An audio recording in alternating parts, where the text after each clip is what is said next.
everybody. My name is Frankie McDonald. You're listening to SimpCast with Chrissie Mayr. I'm Frankie McDonald.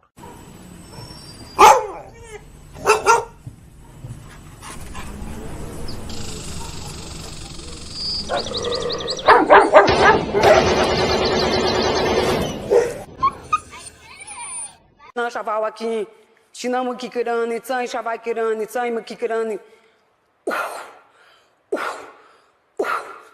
I want my winner, I want my winner. I want my baby back, Chili, baby back, red. Caller, this call is for Ayala. Hi. So. Hey, do you remember me? Who's this? Nick? No. Last name Gers. Nick Gers. I don't know names. I don't even remember my mom's name. Say it again. If you even tell me my mom, I wouldn't remember her name. Like, I'm really bad with names. How do you look? Will you say my name again? I don't even know if you heard me right. Nick Gers. Thank you.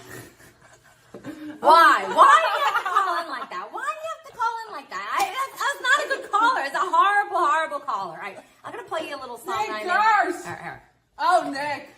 Me Chinese, me play jokes, me put pee-pee in your coat.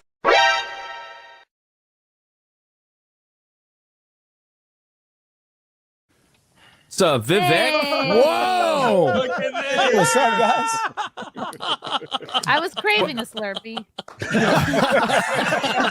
Can I get my change back correctly? You know, we'll. I feel like a lot of us are conservative in the way that we just want to be able to say the N-word and it not really matter. That's all I want. Come on. Is that so much to ask? Can't I just say the N-word? Does that make me a bad person? Come on, guys. Violet's a huge fan of yours. She loves censored TV. Oh, great. I do. I love your show. Big fan. All she wants is to be able to say the N-word, but that's the only thing that's holding her back in life. Yeah. Oh, it just, you go like this. How are you and your man? Oh, Bisconti, he's in hospice. I'm teasing. Oh, it's a joke. It was an old man joke. No, there was somebody in the hospital on meeting earlier, so I was like, oh, geez. I'm just kidding. He's fine. Oh my God, we're great. I'll marry that man. Aw. He's adorable. So. If my babies fall out, this is your fault, John. I'm just saying. Jumping jack. Whoa! Yeah, don't. Whoa! What was it? Whoa! Okay. There. I did it. What, you can take me? If my babies fall out, this is your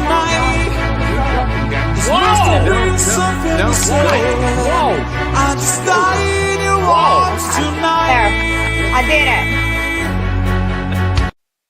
Are you winning, son?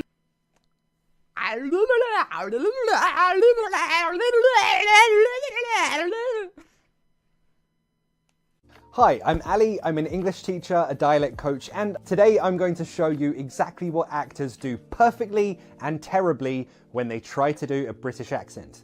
Let's rate some accents. My kink is British accents. Oh, is that all right? Cheerio, cut. Yeah, right then. Bush cheerio. You're really attracted to this. Oh, bloody hell. I had to look up where she grew up and went to school because I genuinely don't know why she's so good. She's not trying to sound perfect. I'm taking the dog. Dumbass. I'm taking the dog. He's just happy to have the attention. He's just happy to have the attention. Got tired of my scheming. It's me. Hi, I'm the baddie. It's me. Our next guest is originally from Danville, Illinois. He enjoys cold beer and hot music. Says that he and his mom don't see eye to eye on his love life. And he claims that his job has cost him several relationships. Please welcome Robert Faggot. Fine, how are you? Faggot is rather an odd name. Yeah, you know, it is an odd name. Speak does not make you intelligent. Now get out of here. No, Mrs. Stay. Happy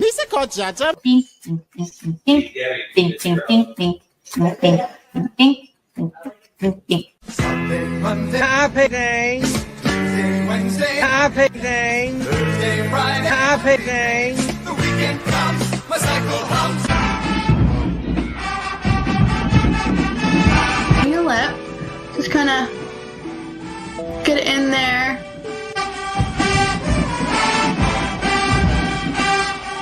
Fill it in a few different times just to kind of get a real deep color. And then kind of go in here at the bottom.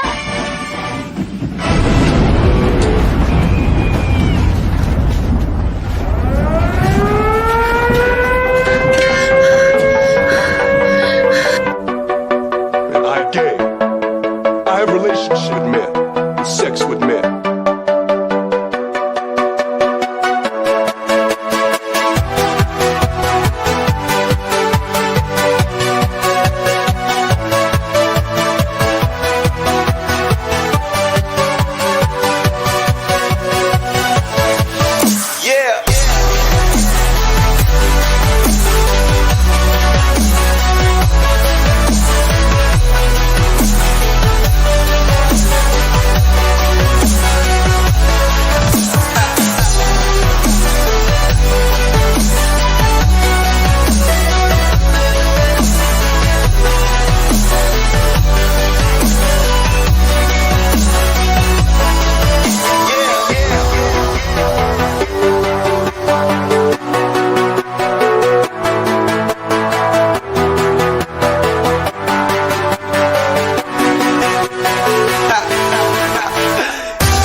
Ha. Welcome to SimpCast. Hello. Happy Sunday. It is Sunday, May 18th, the SimpCast after Mother's Day.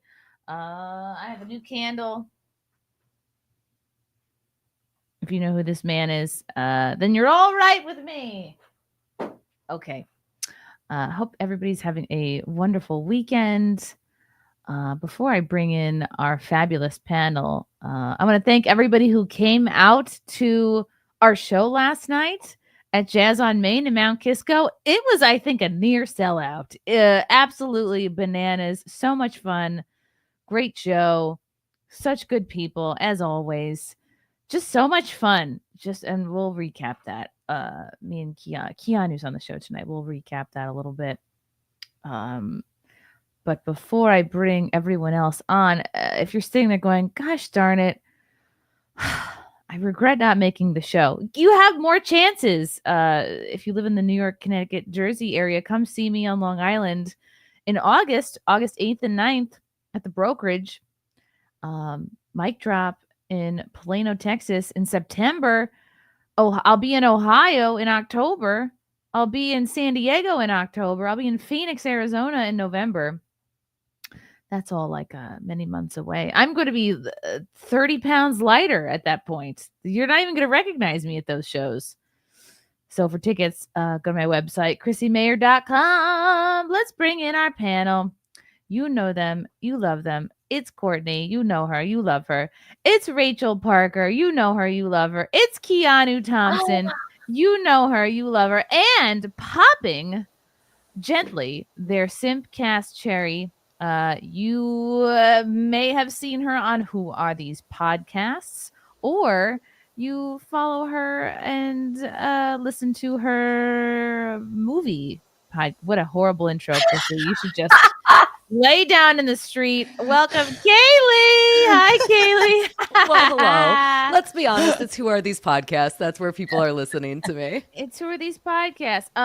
Cayley, thank you for bringing your boobs tonight. I really appreciate it. They were very excited to see you. Oh my God. In fact, I'm going to do this like this. I'm going to disperse the hair colors. Yeah. We're going to disperse the hair color. I do have boobs under here. I swear. Hi girls. This is so fun. We're all here.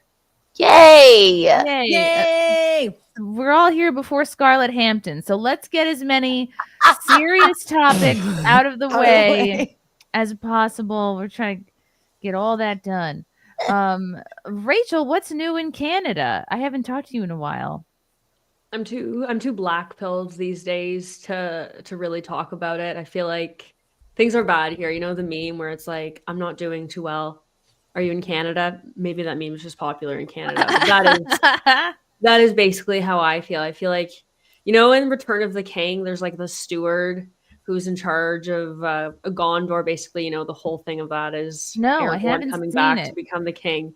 And towards the end, he's like, you know what? I give up. You guys should all just go die in the best manner that you see fit. That is like what I feel like as a Canadian these days. Oh. Well, whenever Trump decides to buy Canada, we will welcome you in. Just Alberta. I think he just wants Alberta. Yeah, Alberta's basically like the what would you compare it to? I don't know, maybe like the South Carolina of Canada. Or Florida. A lot of people say it's like the Texas of Ooh. The Texas of Canada. Do Canadians wear cowboy boots, or that's our thing? Albertans do. Yeah. Oh. I feel like that's our I really culture. thought that was just like an American thing. Yeah. Are you stealing our Anywhere culture? that Are you you find a appropriating our branch? culture? I think it's less about like it's because cowboy boots would be like something that you would wear. It's like technically a piece of kind of like work gear, right? It's for the utility. I've worn them on stage to tell dick jokes. That's hardly working. Yeah, It's the thing. They started off as like a rancher's thing, and now they've like moved into like modern, you know, pop culture, I guess. It's true. I mean, there was a point in 2005 where everybody was wearing cowboy hats and cowboy boots, and it was. Dun, dun, dun, dun, dun, dun, dun. Let's go, girls. I should add that to the intro. What am I waiting for? We wore cowboy shit to your bachelorette at a gun range, so you know. We need the clip actually from last Favorite thing. summer's SimpCast when we were doing the dan dan and with our megaphones. Yes. Let's go, I think it girls. was. I'm pretty still sure it have was a mine. SimpCast. The Maybe it batteries, was Nightlife. the D batteries are laying on my carpet right now. I got a new Hi, Cayley. Welcome. You're new. Hi. Not for long. Tell the fine people just a little ditty about yourself. If you guys don't watch Who Are These Podcasts, I don't know what you're waiting for. What's wrong with you? Yeah. You can always find me on Who Are These Podcasts. Most people know me over there as Lucy Tightbox, but sometimes I am Cayley when I do my movie review show called Once Over with Cayley. And I just like talking about bad podcasts. I like talking about movies. I review popsicles on my Patreon as well as other Ooh, that weird sounds things. sexual. Wow. It's very unsexy popsicle okay. reviews. I eat them with a fork and a knife like a true lady. Oh, that's like disturbing. All the penises listening just went, ew. They're like, popsicles, I'm setting up now. Oh. Everyone's imagining you like, Fork and and you're like, And you're no, like, I no. actually- It's very fancy over there. Very, very fancy. But yeah. Popsicle. That's incredible. I'm really interested in your work. What popsicle have you tried them all at this point, or you're just embarking on the journey? I've eaten over 60 popsicles at this point, so I do one popsicle review a week. I hate sweets, so I hate them all. It's like actual torture for me. I should be reviewing corn dogs. I needed something phallic. It needed Another to be phallic thing, yeah. But but it turns out there's not a lot of varieties of corn dogs, so I went with popsicles. Yeah, they're disgusting. I hate popsicles. They're horrible. Wow. You had the right one. Torture. Yeah. Maybe I've never met anyone who hates popsicles before. That's crazy. Cayley, you have just as soon as you can try, if you will, a coconut frozen fruit. And Okay. You really, I mean, do you like coconut? I will say the coconut ones, like the fruit ones, tend to be my favorites. Those are like, if I'm not gonna hate a popsicle, it's probably a fruit popsicle. So I will definitely try that. Wow. What other popsicles are good? The You know what? spaceship ones that you ate as a kid. Oh my god, the superstar ones, the red, white, and blue ones. I will say, okay, so yeah, the bomb pops are okay. I will say almost all the popsicles that I like are like the childish popsicles. Like if you can get like a stupid SpongeBob SquarePants shaped popsicle, with the eyes that's gonna falling be off. delicious. Yeah, Those are the best. Those Or are the amazing. have you all tried the that one Burgers, that though. have you tried the one that's covered in like crunchies? It's like strawberry cheesecake and it's Yes, and it has I the think middle that's layer. dope. That's Then you're those are delving great. into ice Yeah. cream territory. That's not even popsicle anymore. When I think of Yeah. popsicle, I think of strictly the fruit world. Am I wrong? I do Isn't all that- frozen confections. Okay. If Are it is those- dick shaped and a frozen confection, then I will eat it. Is it Okay. considered a popsicle? Those like it's like frozen juice, and it's like in a condom, and you squish it up into your mouth. Okay, It's like it in is a sexual. condom? Yeah, What it's kind like of ice cream man is driving around your neighborhood? it's like in a long piece of plastic, and Otter you Pops? what Otter do you Pops? call them? Like an Otter Pop. Oh, Yes. yes, like Yeah, the, Courtney's the right, it's Otter squeezy Pops. pops. Yeah. No, that's not it. You mean a squeezy pop? Yeah, it's like they're like a this plastic long. package, and you squeeze it, and it comes out. You have to cut the end off of Yeah, it. and you cut the end off. Yeah. Yeah, it's an Otter Pop. That's what Otter it's called, Pop. an Otter Pop. Yeah, should we show her? Because I think you have we need to to eat show it on her. your back, floating in an ocean.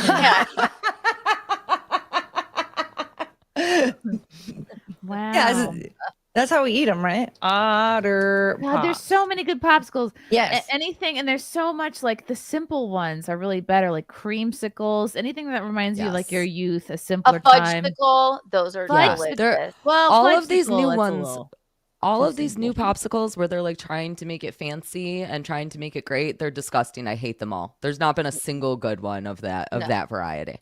I want just- red dye number 5. I want yes, all the exactly. worst things. Yeah, I want the garbage. I just tried one the other day that ended up not being as horrible as I thought it would be. But instead of having crunchies on the outside like those strawberry ones, it had quinoa. And I was like, what? What? Why are you ruining popsicle? Like I don't like them to begin with, so don't make it quinoa. Shut Don't up. try and be healthy with your popsicles. Like nobody wants was garbage. quinoa on their I was po- so that is upset.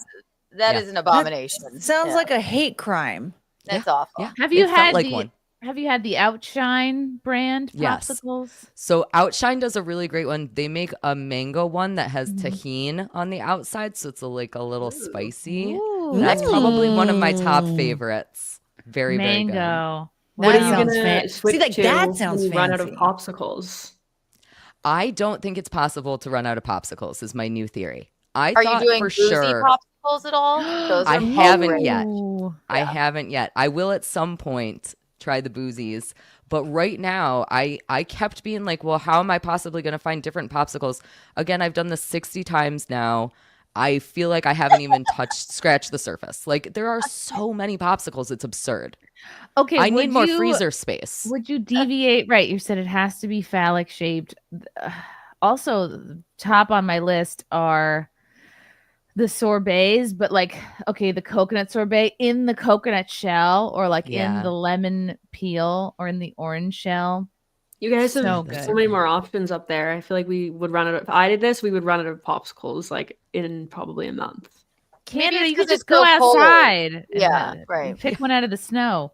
Right. Just pour some mango juice in the snow and then just eat it. Yeah, no, put every week a new maple homemade syrup on popsicle the recipe. snow. You're perfect. Maple That's syrup. great. Yes, exactly. Wow. That is That's the thing so here. fascinating. You know, pour the maple syrup on the snow and make Yeah. yourself some candy. Yum. What's been some of the worst popsicles so far? I had these ones from oh my god, it's called the original brand popsicle. So that's like the number one that you see on the shelves. If you go to the popsicle aisles, you'll see a million original brand popsicle things. They are the ones who make the bomb pops. They make all the popular Yes. Oh, popsicles. the bomb pops are what They- I was thinking. Those are great. Oh my god. They made it was called like tropical punch popsicles or something like that. And I opened up the box. Some of the popsicles were opened, and then I ate it, and it tasted like Windex. And so I made a video about it, and I was like, "This is disgusting." Like I threw them out. I was like, "This is something is horribly wrong with these popsicles." And they saw the video, and they were like, "We're so sorry. Let us send you something."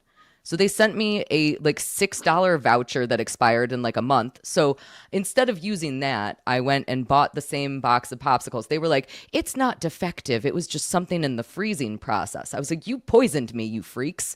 Why did you eat the opened one? So I ate one of the ones that was not opened. And then I was like, I was gonna say, good God, don't do that. something is very, very wrong. So I bought the same type of popsicles and they were still disgusting. They didn't have the same Windex flavor, but it was just like, it tasted like the bad kind of, I mean, processed food, I think we can all agree, is delicious for its own reasons. Yes. This tasted like horrible chemically Ew. processed food. It was gross. Huh. So I would love not how you're like, recommend the those. popsicles are disgusting, and they're like, have some more. Here's a coupon. Yeah. Yeah, I know. That's And they- a when they $6 sent that to me- coupon. Right. And they sent it to me in the winter, so it expired in like January. I was like, who? Like, I understand I'm buying a lot of popsicles, but most people are not buying popsicles in the month of January. No. I feel like they just kind of set themselves up for another bad review. Yeah. I don't know why in the popsicle section of this Walmart they have a for rent For rent. sign. Yeah, I want the for rent popsicle. Oh, Wait. Skittles. I just want to rent the popsicles. popsicle. Skittles Skittles. popsicles? Look at Yeah. those. See, I haven't had those yet. I haven't even seen those. Oh my God. Oh my God. They have I'm everything. eating those. Green it's the apple. Treat of the summer. They're so artificial looking. No, that's the best part. Kiki needs them now. I I know. had no idea those existed. Oh my God. No, For rent Eugene. popsicles. Nothing. Pickle. What about a pickle ice? Is this in your realm? So the pickles, the pickle popsicle, like the juicy pickle ones, I do plan to eat those. I'm not a pickle fan, so that would be a special treat of me hating both a popsicle and a pickle. Rip, That snip, sounds and delicious. enjoy. Yeah. This is probably I don't great if you're know. hungover. Yeah. Yeah. Get some electrolytes. Warheads. What Those about ones look brown. the? Ew. Yeah, These that's are horrible. just like the cheapest, bootleggiest, The fuck are That- those? corn What? syrupiest. Also, Ugh. $26? That's a this lot of money shit? for that garbage. How many come in there? 170 million? Like what?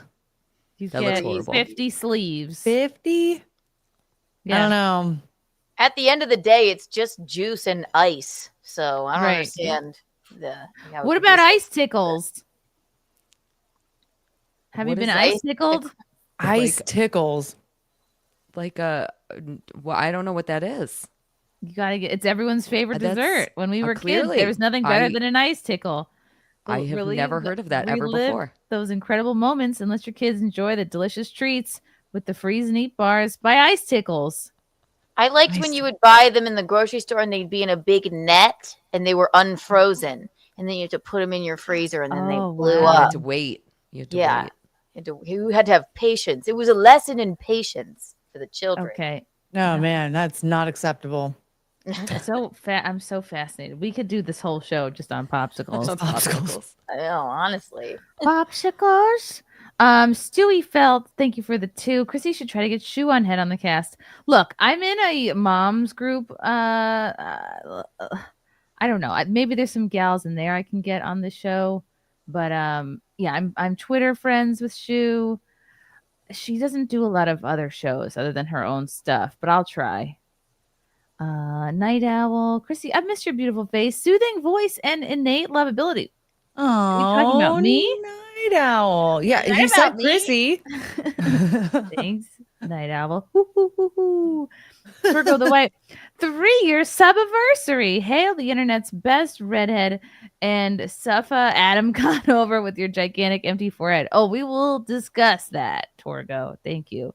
We should get into that before Scarlett gets here. Derek C., thanks for the 10. Chrissy, you often have members of the LGHDTV community as guests on your show. Have you ever considered having Nick Fuentes as a guest? I have I thought about it? Maybe a fleeting thought. What if he communicated with me, was like, "Hey, I really want to come on the show." I'd probably be like, "Fine," but do I get up every day think about like, God, I got to get Nick Fuentes on the show? No. I'm really loving LGHD TV community. Yeah, that's funny. I can't imagine he would be interested in talking to somebody like me. I can't imagine like what we would have an interesting episode about. Like, I'm not a debate bro. I'm not like, Do you I don't talk wanna- about him being on the LGHD TV I community? don't want to antagonize. Maybe, yeah. I will never say never. Or maybe his breakup with Milo. I don't know. Yeah. Or his friendship with Kanye. Yes, maybe. I feel like Milo's an interesting character. You should have Milo on the show. I should text him right now. She's tried. He showed up once, He and it blew was me off. he was the Tasmanian devil. Oh yeah, he blew me Well, off. of course, I multiple feel like times. he, likes to stir up things, but it's entertaining. I definitely enjoy his ex. Were we just talking about that, Chrissy? He's the what? Because we were saying like gay men can cut you deeper than anybody on earth. They have What a was the thing that- superpower. They have Yes, a because superpower, yeah. I still will never get over the first time I ever met Milo was at Compound, and he was recording his show there, like at a different time, and I was like, "Hi, Milo." This was 2018. No, it had to be 2019. And I was like, "Oh my God, Milo, I've heard so much about you. I'm the host of this show, The Wet Spot." He's like, "That's a terrible name. It's dreadful. Yeah, It's it's the just worst out- name." He said, "You're repulsing." He said, "You're repelling the very type of people you want watching the show." And he told me to change the name of the show at once, and I didn't. No one's That's meaner super than funny. a gay man. Wow. I need to know what the name of the show was so we can all weigh in. It was called Wet Spot. Chrissie Mayer's Wet Spot. And That did he was my say something show. about wine too? Well, I don't and think then- it's super surprising that he didn't find that appealing. And then the two times I had tried to interview him, I rented space at Gas Digital and, as requested, brought a bottle of Sancerre. And the second time he blew me off, I had to just like sit there and angrily drink the bottle of wine by myself because I was like, fuck this. Stewie felt for two. Alberta or Yukon be more accepting of U.S. rule? This looks like a Alberta. question for Rachel. Okay, there you go. I mean, I don't know a lot about Yukon, but it would definitely be Alberta. And even at that, right now, not too accepting. So give it a few months, maybe even a year or two. Oh boy. Do you want to be bought by the U.S.? Is that like a good thing, you think? It's actually not really what the conversation is. Like, See, I know one's talking nothing. about being Yeah. bought by the U.S. Yeah. No, Alberta's like, there's a movement right now to become an independent nation. Ah. So that would happen first, and then maybe they would look at joining the U.S. But there's a lot of momentum to become an independent nation, and about Okay. like half of those people would want to even join the U.S. So I don't see it happening right now. I think more people are more interested in just being an independent nation. Even that is not a shoo-in at all. They have definitely an uphill battle if that's going to happen. Carl Heberger. I'm so used to saying hamburger. Hey, those are WATP's boobs. Okay, I'll allow it. Wow. How do you feel? Listen, he doesn't own these things. Carl thinks he has dominion over your boobs. He's never been more wrong. Wow. Those are not your boobs, Carl. Back off. They're my boobs. Stewie felt for two. RFK Jr. is shaking his head at this. He absolutely is. Oh, yeah, the popsicle talk. Yeah. He is. He does watch the show. You guys gotta get on the Ninja Creamy. Make your own Ninja ice cream. What's Ninja Creamy? You know, where you like can make your own ice cream and you can like make it at home and put like 3 ingredients in it. It's delicious. What? No. It's so good. I've never Yeah. heard this. I eat like a pint of ice cream every night in the summer. What? I don't get that. All right, because we're gonna have to. just like whole milk and maple syrup and like a bit of flavoring of some kind, like That's pistachios or cocoa Sounds powder. So good. Ooh, and pistachios. So good. Yeah. I even like the way you say it. Pistachio. Pistachio. Stewie fell for two. Arby's have a creamsicle milkshake in the summer. Oh, that sounds ridiculous. Too bad everything else sucks on their menu. Hey, that's Arby's, my roast beef you're talking about. I tried They eating have a the meats. beef and cheddar not too long ago. I had to throw it away. I have binge eating disorder, and I threw away a fucking sandwich because it was so bad. They're enough. I have binge eating disorder. I'm so cool. Yeah, it's actually great. the I most love popular it. eating disorder. Yeah. Stewie fell for five. Snow tickle sounds like some Minnesota Uncle time. Ugh. Yikes. K-Max for 10. Keanu and Chrissy, what was the story of dumping the soda and a freak out? Was it a purple crush? What kind of soda dumping would cause such a freak out? Okay.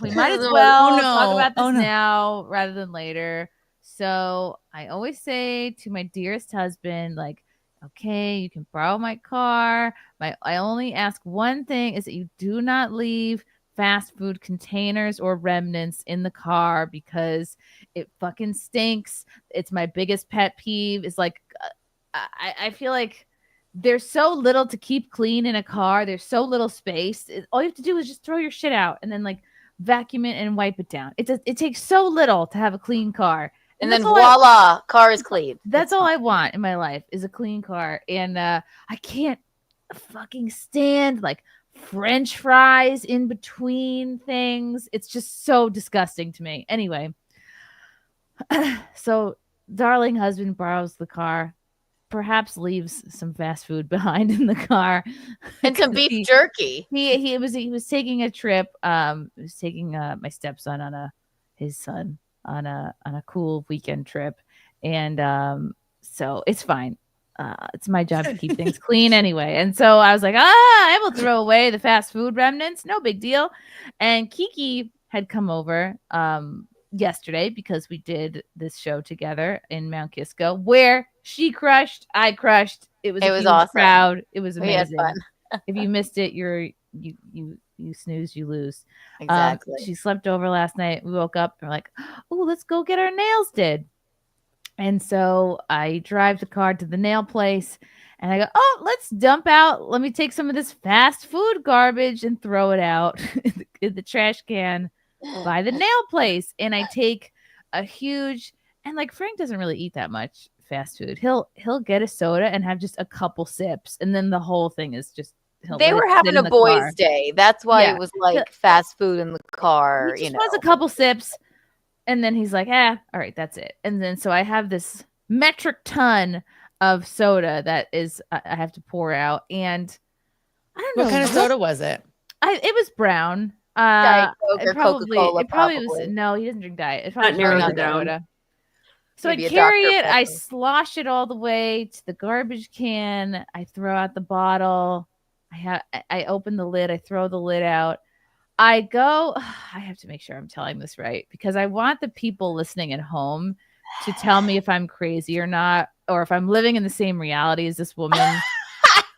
Like, I feel like time, like a hole was torn in time, and I got a reaction from something that was very disproportionate to what I was doing. So Keanu's It was only a few next to seconds, me? but it was in slow motion like a car accident. And you never said more. It was like you spoke to her for an hour from what I was Keanu watching. is behind me, and then this woman is coming up behind me. I didn't see her at all, but I just this is way too much of a lead up over like this is like a nothing story. Anyway, so I take No, the it's lid a off the ridiculous huge story. soda that I have to pour out. What would you do? By the way, you have a huge soda. Would you pour it out and then throw out the container, or would you, Yes. like an animal, just throw the full soda into the trash? You should dump it Dump it out first, for sure. Right. You Thank always you. I'm not Because if saying you I don't would do always, that, but you you're can. creating garbage water for somebody. Whoever is gonna, Right. whoever The man is poor gonna take that garbage trash out. man. They're gonna have now. They have garbage water and soda drippings on their shoe. I'm not trying to do that to somebody.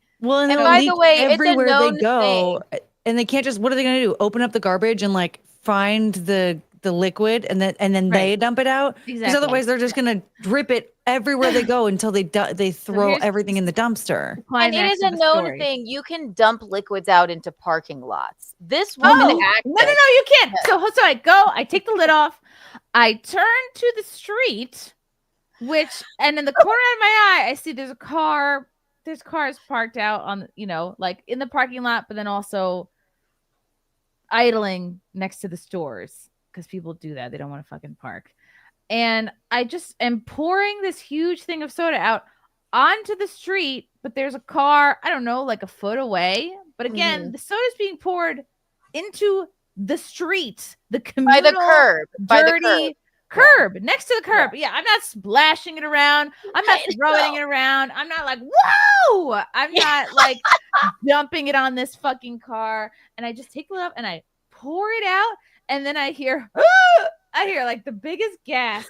She came like a bat out of hell from the corner. I'm like, what? I see this woman with short, curly hair She gives me the dirtiest look I've ever gotten from anybody in my whole life. She's like, like She this. gasped. Just- It was the loudest gasp I've ever heard in my life. Was she gas in the heard car? around the world? No, And then she was walking to the parked car, and somebody was in the driver's seat of the parked car. Somebody who had driven by to pick Not her up. one Yeah. molecule of this soda hit this car. I don't know. Maybe the fucking tire. Also, it's a car. acted It's a as street. She acted as if Chrissy took the Coca-Cola and dumped it onto her vehicle like this. Like that's what the way that she reacted, it frightened us, her gasp. So then, Chrissy, you start talking. And I said, my husband took the car. He left fast food there. All I say is one thing: don't leave the fast food in the car. And I had to just pour it out. I'm sorry. And I wish I hadn't fucking apologized to this monster. This woman, she just Getting mouth worked up. agape. She was like this. And never said a word. looked Chrissy's at like, me- my husband ate fast food in the car last night. And I was trying to get it all out of the car, you see. And I'm like, then, it you know, smells. I hate when they eat fast food. We really don't eat that much fast food, though, you know. And I wasn't dumping it on your car. I was just dumping it by the curb. You see, like, you know, husband's fast food smells. Hate the fast food smell in the car. And then she just fucking didn't say a word, just never took her eyes off of us and got in the car, mouth agape, like the dirtiest look you would have looked at ever me seen. like I was taking a shit in the parking lot. Exactly. Like she looked at The me funniest like, part of this story is that Chrissy went overtime trying to explain her actions. Because I just have a big grin on my face. I'm like, why are you explaining to this cunt what Honestly, happened? I am like a better version of myself. Like IRL, I hate conflict and I hate when people Wait, so she didn't like scream at you or anything? she didn't screamed at say me with a her word. eyes, okay? Yeah. She screamed at me with her eyes. was I mouth was expecting agape. like a my car, but gasped. I was expecting that as well. I'm gonna be honest. She actually refused to say a word to me, and I was over explaining what I was doing, which I wish I could go. If I had one wish from a genie right now, it would be for nothing than to go back in time to this woman and be like, actually, fuck you, it's a street. Right. Okay. I didn't take a shit in your the hood. first thing that I right? would say to that person immediately would be, "What? Yeah, what? Why are She you went looking like at this. me?" And then looked at us like this. Yeah, and then I go, And it my was first- slow motion as Chrissy's Well, talking. explain She to me. never took What's the her eyes problem? off of us. She opened she's the like- door, got in slowly, and then drove away. And this by Yeah, this point, Chrissy, it felt like you it went have on to be for an meaner. hour. You I'm have done to be being meaner. nice. I think I'm done being nice. You know did who would she have been start proud of talking that to the moment? person in the car? RFK would have been proud of that moment. He would have been like, "Good job getting the soda out of the car, pouring it all in the street." I've been like, "Thanks, RFK." She got into the passenger side. Now, could she have been frightened that she almost walked through soda? She was nowhere close, nowhere near. Yeah, I mean, like the only reason why I would be like a little upset is if somebody like dumped something out like right, it's like close enough to my car that like I would have to walk through it, and then I'd be like, You're not. It's Well, I not want an this on my ocean of shoes. soda. It's a fucking. It's a not even a puddle. It dissipates, and you're walking on top of it. right, was but like it did. There's no Also, even if I'm scenario like here in which I would've bothered, gotten mad about this. even if I'm bothered by a puddle of soda that was dumped next to my car, it doesn't mean I have to get mad at anybody, right? Like that's the only time I'd be like, dang it, what the hell? Is if I ended up walking through somebody's soda. But other than that, like, whatever. Maybe it makes you work. I don't know. I can just keep picturing it. You dumped it out on the curb. It and was a she lot. I guess, right there. So maybe she thought you were just dumping it out on her feet. The more I think of it, I was swear gonna to turn God, and be like, ah! was she frightened? I don't know. But it was a half drinking, like big gulp. Okay. It huge. wasn't Yeah. just stay on the curb and step into your vehicle. Or guess was- what, I princess? poured Go out the fuck forward and get good- in. It was a good 30 ounces of flat soda that was poured out of this cup. Oh, it killed How me. old was this lady? That's Like what He I'm- looked at Important question least here. 50s. She didn't have an age. She was that uninteresting. She was ageless. Yeah. And I was like, She fucking, transcends time and space. fucking Yeah. liberal Westchester. I was like, these dumb cunts are everywhere. And because you were explaining, you know what I would do, even if it frightened her, the river of soda that you sent her way, you know, that you splashed all over. Even if it frightened her, like, oh, you know, It would and be you enough were to send an explaining- origami boat sailing down the Right. street away. And then she had to part the red soda sea and get into her car. Oh my God, what an inconvenience. No, but even though you were explaining, you were being so sweet and so nervous, I would have been like, oh my God, no big deal. I didn't know what was going on with your giant soda river. That's all. Like, you know, like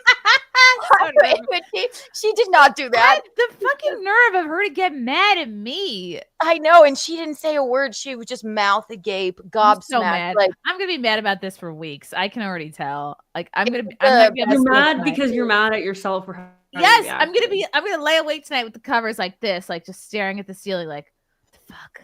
when you practice a fight with somebody and you're like, you know what, you stupid bitch. This is my town too. You're going to be fighting her in the shower for weeks to come. You're going to my be thinking of town all the too. great comebacks you should have said in the shower. What, you never seen a little Dr. Pepper before, cunt? Showed her. And even if she were to walk through the soda stream, big deal. You would have thought it was acid the way she reacted. To be like maybe she's related to RFK Jr. Maybe she was like, "Oh my God, these fast food freaks!" And God damn it, was my stupid producer Fealty in the background sending me articles about soda can damage a car, can damage a vehicle's paint. Okay. I look. You didn't dump it on the car. Sending me this shit. Oh, I'm gonna pull this up because I'm just so annoyed that this was even sent into the private chat. Right, Paul, that you are not on my side, Fealty, in this. Way to am go, really Fealty. Questioning Ruined everything. your loyalty here.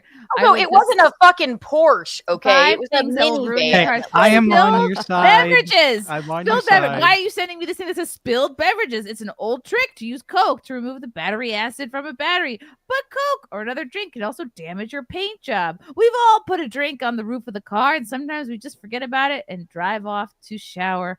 A shower of Coke. You know what I'm going to do? I'm going to find this woman and pour a Fanta in her gas tank. That's what I'm going to do. Be like, I'll show you what will ruin your car. How about that? I poured that it. will ruin her car. This soda was I can guarantee you this soda was poured out wheel side. It was not. It didn't touch her stupid minivan at all. Or her shoes, for that matter. No. Wait, Yeah, hold I'm like, on. you're not a fucking black driving dude. a Calm down about minivan? your shoes. The vehicle she was getting into was a minivan. You're not I wearing don't know brand what it new was. stolen Nikes. No, I think it was like It wasn't a standard Lamborghini, I know issue that, SUV. It was just People who drive run-of-the-mill. minivans really, I don't think, need to be that concerned about what their vehicle looks like. 'cause It it's didn't already touch her car. You not didn't go like this, real. like wee, making it splash everywhere. It was dumped it like on a the low ground. down I sloshed it. I basically poured it into the street. It was a very considerate pour. Yes, it was wasn't like like a creek of Dr. Pepper. It It's wasn't like funny a because, waterfall. Right. Chrissy was very A creek. clearly trying to be like conscientious with us. She's like, I don't want to, make a soupy garbage mess for the garbage Splash. man. So I'm going to Mhm. pour out the soda and look at the mess it's caused. I just love that I'm she so tried to mad. explain. I don't normally eat fast food like this and do this. It's This isn't my my husband was soda. having a I boys' would day. never. Yeah. Oh, so cute. I then hate Frank that I goes use through- things to apologize when for shit that's not my fault. Like, what can we like? Can I watch something? Can I condition that out of myself? Ugh, Yeah, I'm disgusted. no. You're going to have to live with us for a while, unfortunately. Ugh. You did Anyway. good. You were trying to be the nice person, and she was. And a what did it bitch. get Stop me? being nice. It got me a dirty look. Stop being nice. Start Yeah. being mean.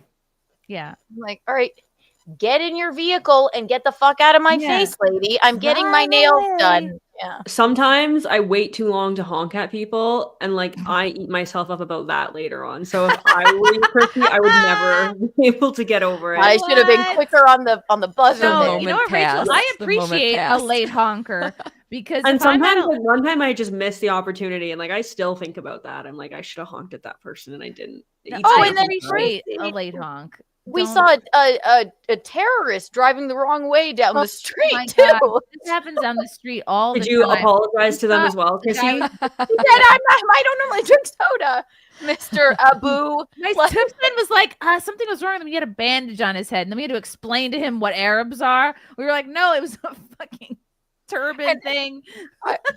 By the Like, way, we let me weren't just, alive I at wouldn't normally 9/11. call a man in a turban a terrorist. It was just funny because he was driving the wrong way down the Yeah. road. I know, But that's very rude, Keanu. yeah, Of course, we it mean was. future terrorist. Yeah, we don't. Sorry, excuse me. Potential terrorist. That's the correct. Chrissy was like, I'm so sorry that you're driving on the wrong side of the road. Yeah. Here, let me get in your car and Right fix this it way. for you. Yes, I'll write my senator and see if we can have it switched. So Let's that just change all the roads to accommodate you. I mean, that's basically what we do in Canada. So. And he looked unapologetic. He was like, "Yeah." He didn't even look what? over. 3 cars in a row. Honk, honk. It was really scary because like it's a 2-lane road and he's driving down the wrong way and the cars are like you know what I mean? Like what? Then there's plenty of signage. It's gonna take a friggin' head-on collision for them to do something about that. And we've called the seen it cops before, like yeah. while we've caught someone driving down the wrong side of the road, be like, hey, just wanted to let you guys know. And they're like, oh, we're not gonna do anything about that. We're like, oh, okay, thanks. I'm like, well, You should have dumped the Dr. Pepper on his car. That Yeah. would have been a good. you're gonna use get a for soda it. dumping. That's when you learn that you need to keep soda in your car for moments of Right. Yeah. stumping. Use it as a weapon. Yeah. Grum smite you for 5. Oh my God, Chrissy, you brought out the big guns with these beautiful ladies. Did you tell them about the time I bench pressed 300 pounds? No, I did not tell them about that. Oh, we didn't get that You to that just yet. did. Thank you. Is that the end of the story? I want to see Wheels- proof. Wheels of Life for 30 New York Times bucks. I don't know what NT stands for. I want to see y'all react to Terry Joel Jr. any vid. I'm gonna pause that. I don't know what that is. Push-ups. Thank you for the 5. You guys came so close to walking that table of Democrats. If only Gina was there to deliver the final blow. Oh, push-ups came to the show last night. It was good to hang. The New York push-ups. Times dollars is new Taiwan dollar. Oh, what was wrong with the old Taiwan dollar? I don't They I got don't know. soda all over him, probably. Yeah, well, There was a table of Ruined the Democrats, thing. and by Democrats I mean Democrat women there with their Trump Republican supporting husbands. husbands. Yes, yeah. And I was like, oh yeah, like when Trump won, did you bend her over? And I was like, yeah, bitch, you won. And I just did the act out a little bit too long, and then she got quiet, and I was like, all right. Oops. It was good though. But I'm like, that's what happened. You Right. know. The women somehow liked the gender reveal joke. The men were like, Because men don't Yeah. notice stuff like that. right, They right. can't react to stuff they don't notice. Russell Hall for 5. You live in New York. That woman watched 8 people take a dump on the curb next to her before seeing you dump a soda on the ground. Thank you, Russell. Russell again for 2. In fact, you should have taken a dump. Look, I'm not a man. Okay, Russell, I can't take a dump. Not only can I not take a dump on command, I can't take a dump regularly at all. So that's not going to work. Yeah, we'll have to find another option. Maybe like a snot rocket or something. Yeah. Good A night, Mr. sneeze. Was she a land whale? She wasn't. She was like an She was like NPR hunting boomer. symbols. Yeah. Yeah. She's somebody who carries around a tote bag she got for donating money. Right. A dumb, like short-ish haircut. It's not long. It's not short. Wispy, blondish hair. Yeah. I remember gray, curly, and like very short hair. Like here. Yeah. Yeah. And like slicked back. Oh, is it gray? Oh. Yeah, maybe. I don't know. It's She was a PTSD bitch. now. She looked like a Too bitch. guilty. Thank you. She was a bitch. She looked like a bitch. K Max for 5. Does anyone else on the panel have a bizarre story involving dumping soda and a freak out? If not soda, something else. No, this is my first. My best gay friend threw a entire large soda at me in high school when he was mad at me in the middle of the courtyard. Actually, Where he was my man of honor, so we've patched things up. Actually, I do have another story. This was the last time I went to Sullivan's. I was pretty pregnant. I think I must have been. I was might have been 6 or 7 months pregnant. This is when I realized I had to stop going to Sullivan's, which was the bar across the street from Compound Media, where we would, I did my show once a week. Keanu's husband, Gino, would do his show there 4 times a week. And everyone would be there 4 times a week. Yeah. Everyone came to know Sullivan's would be like our cheers. And oh my God, I was there and a bunch of people were hanging. I think Cecil was there. Were you there, Keanu? You just told me about that. This story, was after but I a was wet not spot. there. Some guy. This was No, the opposite. wait, I think was I there? This is the opposite of my drink pouring into the street story. Some guy, out of nowhere, short guy, came up to me and was going off about how he was from the FBI, and he said, "I know what you did on January 6th. I know you went inside," like saying all this wild shit. It's widely known that I did not go inside. So the fact that this guy gets in my face, like just straight up lying, but he was really intense about it and just trying to troll you, just right? trying to like scare me, and just got in my face and was yelling, and I was like stunned for a minute and shocked, and I was like, "What are you talking about?" I'm like, "Dude," and then he kind of leaves. And I was like, that was weird. And everyone's like, is he trolling me? Do you think he's really with anybody? I'm like, he's on the short side. I doubt he's some kind of FBI person.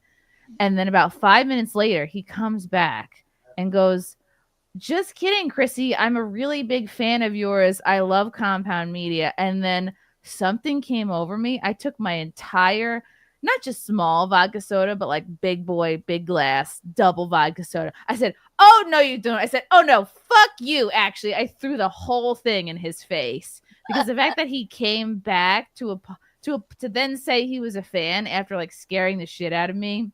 Good for you. That people have been locked up and treated very shitty over.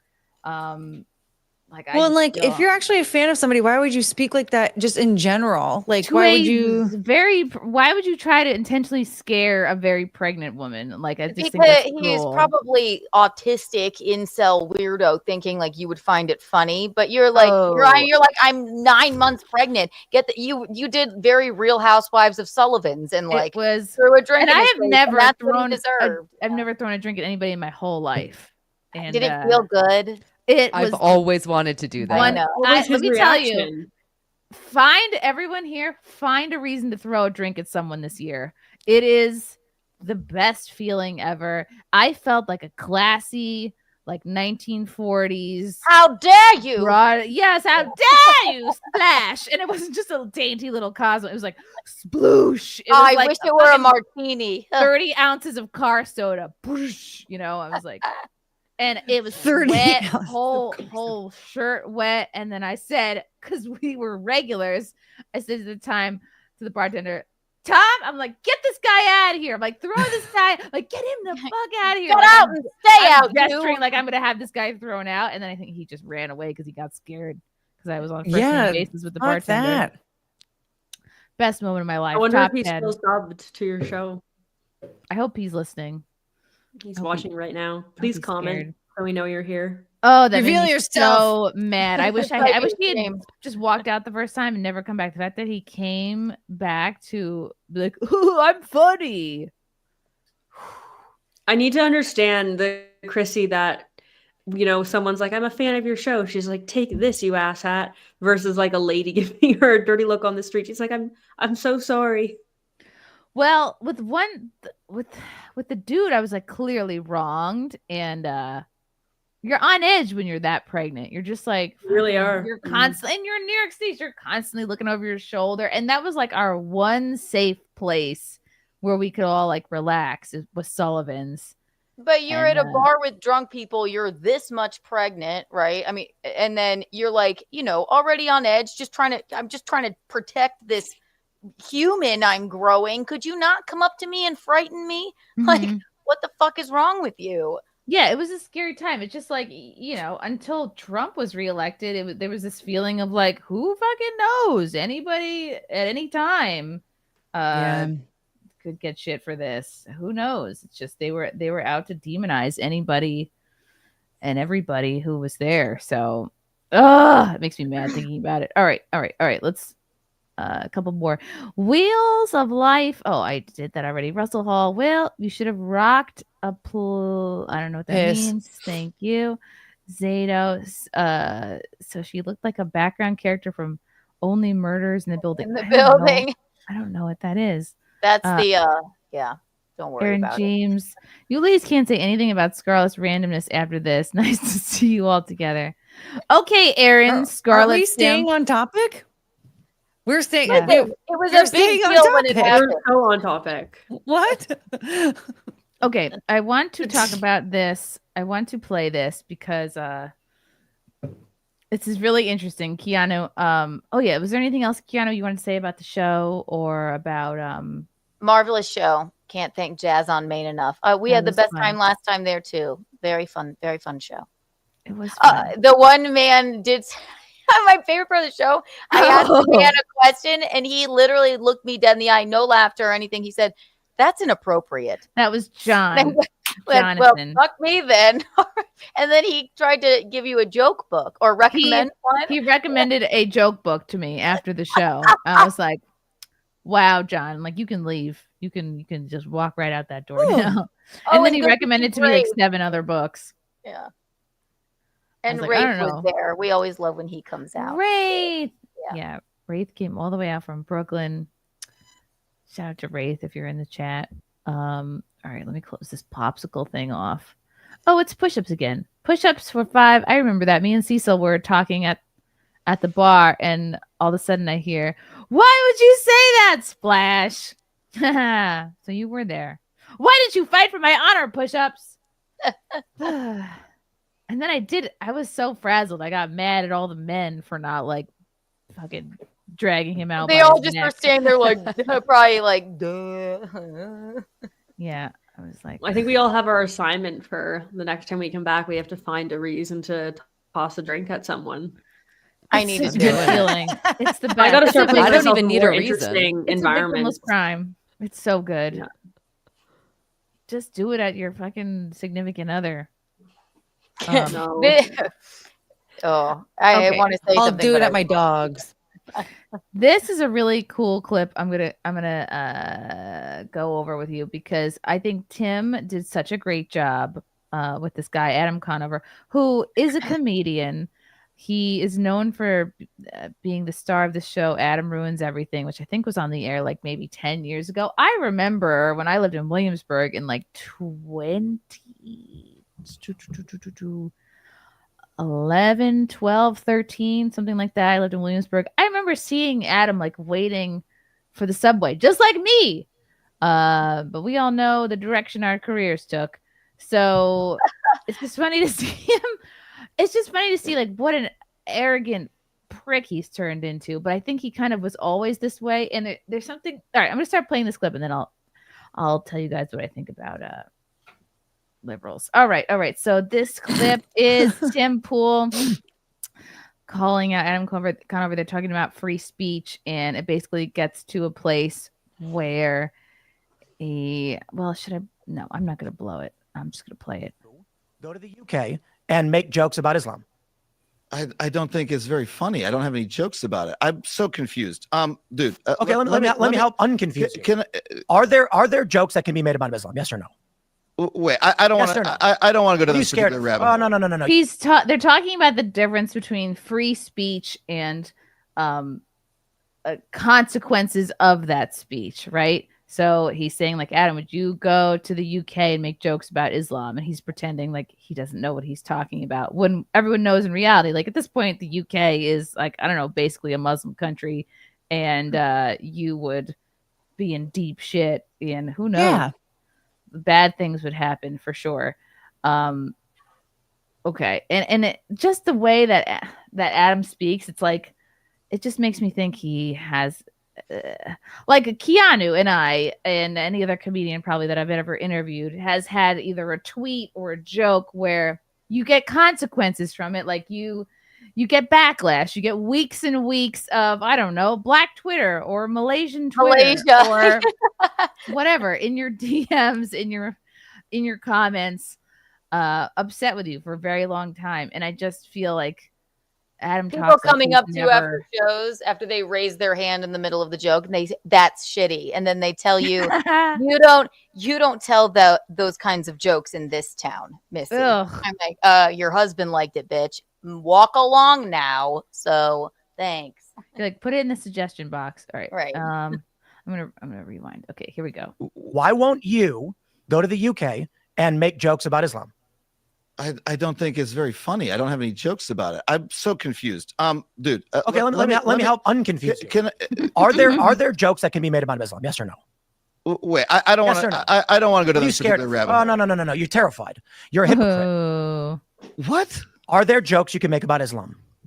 Muhammad banged a little girl, right? I'm really baffled. Come on. He's pretending like he doesn't know basic. Like he's pretending he doesn't know what Tim is getting at, and this is like kind of what's so exhausting about the left is they refuse to acknowledge when someone who's not on the left makes any kind of a point. I'm terrified of this subject. I'm not. No, I'm not. In the UK, you can be jailed for making jokes about Islam or even bring up the grooming gangs. There are people who go online and pointed out that a stabbing was carried out by a Muslim, and they got arrested for it.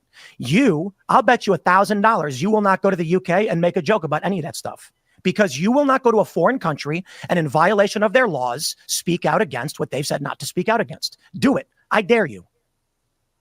$10,000 cash in your pocket if you go to the UK and make a joke about Muhammad having a 12-year-old wife. This we got here faster than I thought we would in this conversation. Where you're shouting at me about something I don't understand. I don't really understand how you would think it's incumbent upon me. Do you think anybody watching this right now thinks you are confused by the notion that in the UK you go to jail for mocking Islam? I don't understand how we got onto you shouting at me about Islam specifically. I'd like to return to it's because he just said to him, like, I will pay you $10,000 to go to the UK and make a joke about Islam. It's kind of like a yes or no thing. Like, would you or wouldn't you? Two genuine questions. Is the man in the denim gay? I'm actually genuinely I have asking. no idea. I don't know. And number two, I didn't even know that was happening in the UK. That's fucking terrible. Muzzies have taken over, Keanu. It's no longer foggy London town. No, foggy London town. My God, that's a whole. Oh yeah, people are getting arrested for all sorts of very dumb things. Like we were just talking about this on my channel the other day about there guys that were celebrating Hitler's birthday with a cake with a swastika on it at a bar, and they got arrested. And now,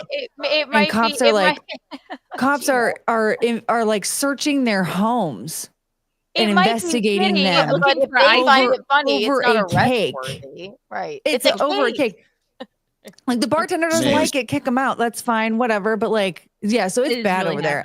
Yeah. I think Adam needs to get arrested for inciting violence, though, because I want to punch him in the face so bad right now. I don't understand. Like, I don't know what goes into making a person this arrogant and smug, and it's like, you're a guest on this guy's podcast. Like, they paid for you to come out. Like, it's a big deal. And the attitude, I really could do without. I could do without the attitude. Not only that, but it sounds like he knew that they were going to have some sort of confrontation. So why didn't he prepare himself a little bit better for it? Mm-hmm. Yeah. Okay, here we go. Yeah, he's very ill prepared. Yeah, a lot of this come to this country and speak out against it. And you said you're a comedian, and you're a comedian, and you go to other countries, right? And you said you go to the UK, and I said, okay, if you go to the UK, speak out in violation of their laws and see what happens. And you said, I'm confused. I don't understand. What don't you understand? Will you go to Turkey? Will you go to Turkey and speak out against Islam? I mean, if I have a joke to make sure, I don't have a joke about those particular topics. You would. I would. You're saying if you had a joke about. Oh yeah. Sure, I would try to do the best I can. I always try to poke the bear as much as I can. It's part of the job of a comedian. Because as it pertains to one of the world's largest religions.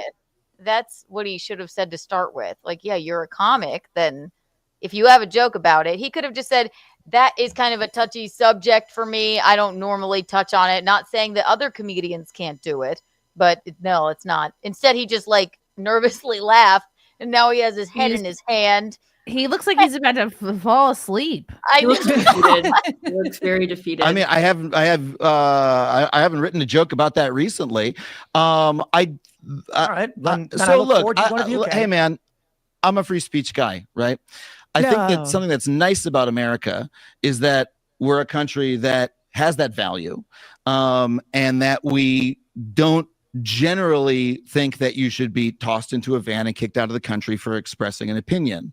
I think that it is a change. No right to I be think it's a change in America to most people around the world to feel that, oh, wait, if I go to America and I express a mild opinion about their foreign policy in my own student paper, or maybe on a stage or maybe somewhere else, I could be, without any warning to me, accosted by 6 people on the street, thrown into a van, and taken out of the country. Oh, come on, right? accosted. Oh, let me finish. Don't go the I think that's a strain. I think that's a new idea for a lot of people, that America is that type of country.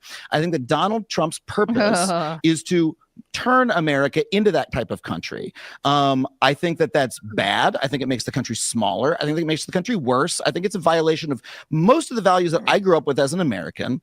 This is, I don't know what, and I'm not watching liberal media anymore, but maybe I should, to figure, because I've heard this sentiment echoed by, honestly, like Nikki Glazer, some other comics, Kathy Griffin, and any celebrity who's moved out of the country, like for fear of Trump, for fear of being deported. Like, what messages are the liberals receiving that they actually believe that, like, Trump, A, gives a shit about them, is thinking about them specifically, B, is going to kick people out for speaking ill of him or speaking out against him? It blows my mind. And I've heard so many leftist celebrities echo this sentiment that I'm like, where are they hearing this from? That they actually believe that this is a threat and this is something they're worried about. Has anybody else experienced this, or just me?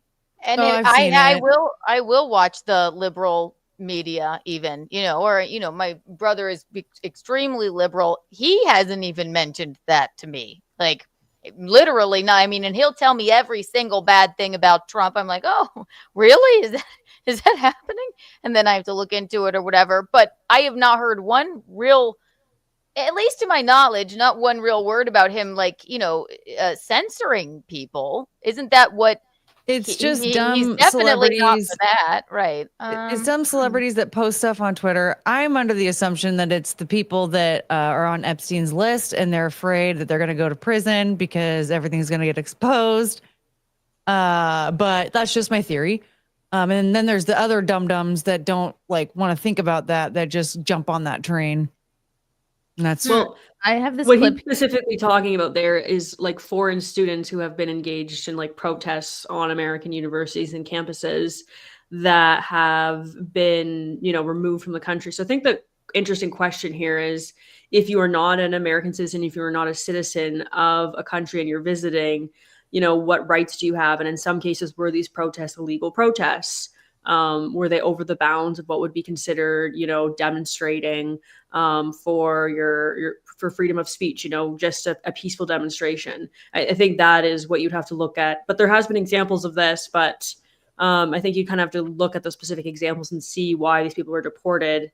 Because he's just saying, they've been deported for speaking their rights. I have a feeling there's a little bit more to it than that. And you can't just say, I'm an American and we have free speech in America when you're in a different country. Like, that doesn't fly. They don't, I just don't think people care about it's like what if you're visiting a country and you commit a crime in that country, even if you're staying there as a student, you should be kicked out. That's pretty much par for the course. That makes sense to me. That's why I don't know, what's her face, that Brittany Griner, what was she carrying? She had a vape when she was arrested in Russia for having Russia some sort of with a weed, vape, and then we had to freaking trade her back for a horrible drug lord guy. Yeah, well, you have to be. I mean, I don't.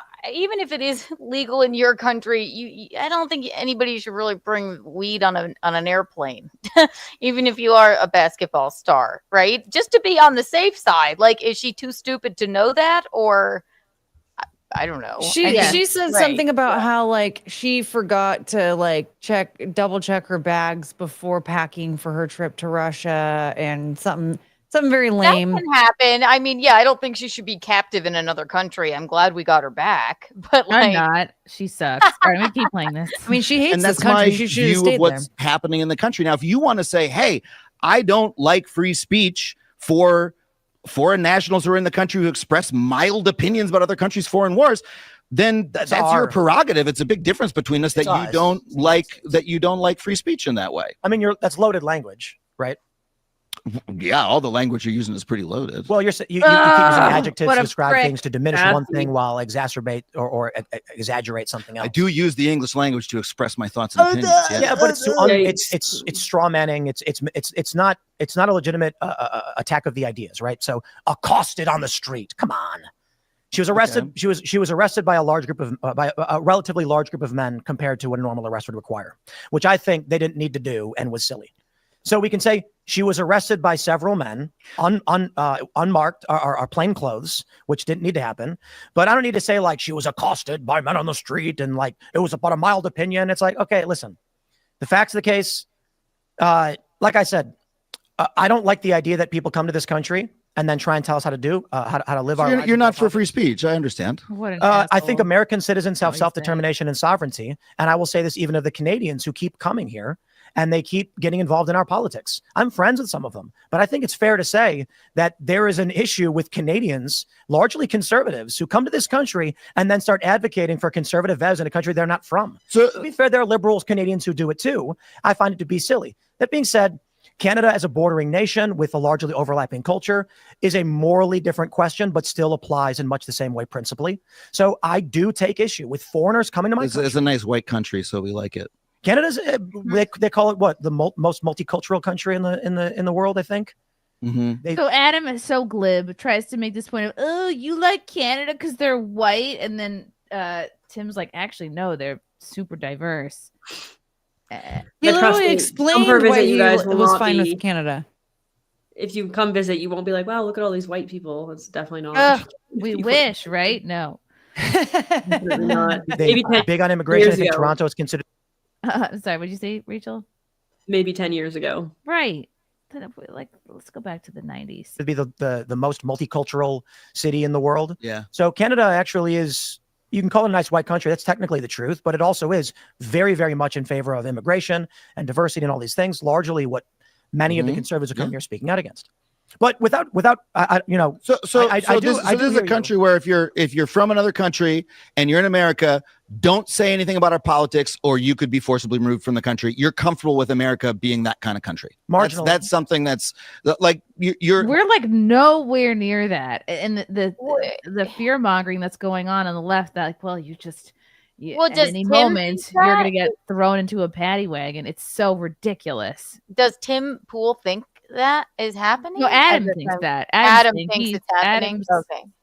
Yeah, it's ridiculous because nobody with a brain actually thinks that's happening. It's a fantasy. It's somebody world. who's probably like more liberal than the rest of you here. But I haven't heard it. I really haven't. But again, I'm a political layman. It's not happening to anybody. It's right. Do we know anybody who's like similar to what happens mostly in European countries, that you actually will get reprimanded or people will show up to your house over a tweet? That's not happening in this country, period. And Adam's trying to make it sound like that's about to be a reality, and it's just very disingenuous. That's a value of yours. Those are your values. See, you're doing it again. No, I'm trying to understand what you actually believe. Yeah, I'd say marginally it's a good, because I think that's a point of distinction. Like it's useful in a conversation like this to be like, okay, I have my value, you have your value, and my value is like, I really like it when people say what the fuck they think about any country's politics. We can simplify it. My value would just be, to whatever mathematical degree, American sovereignty supersedes the right of foreigners to speak about our policies. But in this case, that's just my value. So you think that literally any time America is exercising its sovereignty, that's like a good thing in that particular case? Like, because what does that mean? Like, you're a guest in our Mark. With all due respect, I think I said it like 6-7 times. You're a guest in our country. Adhere to the rules.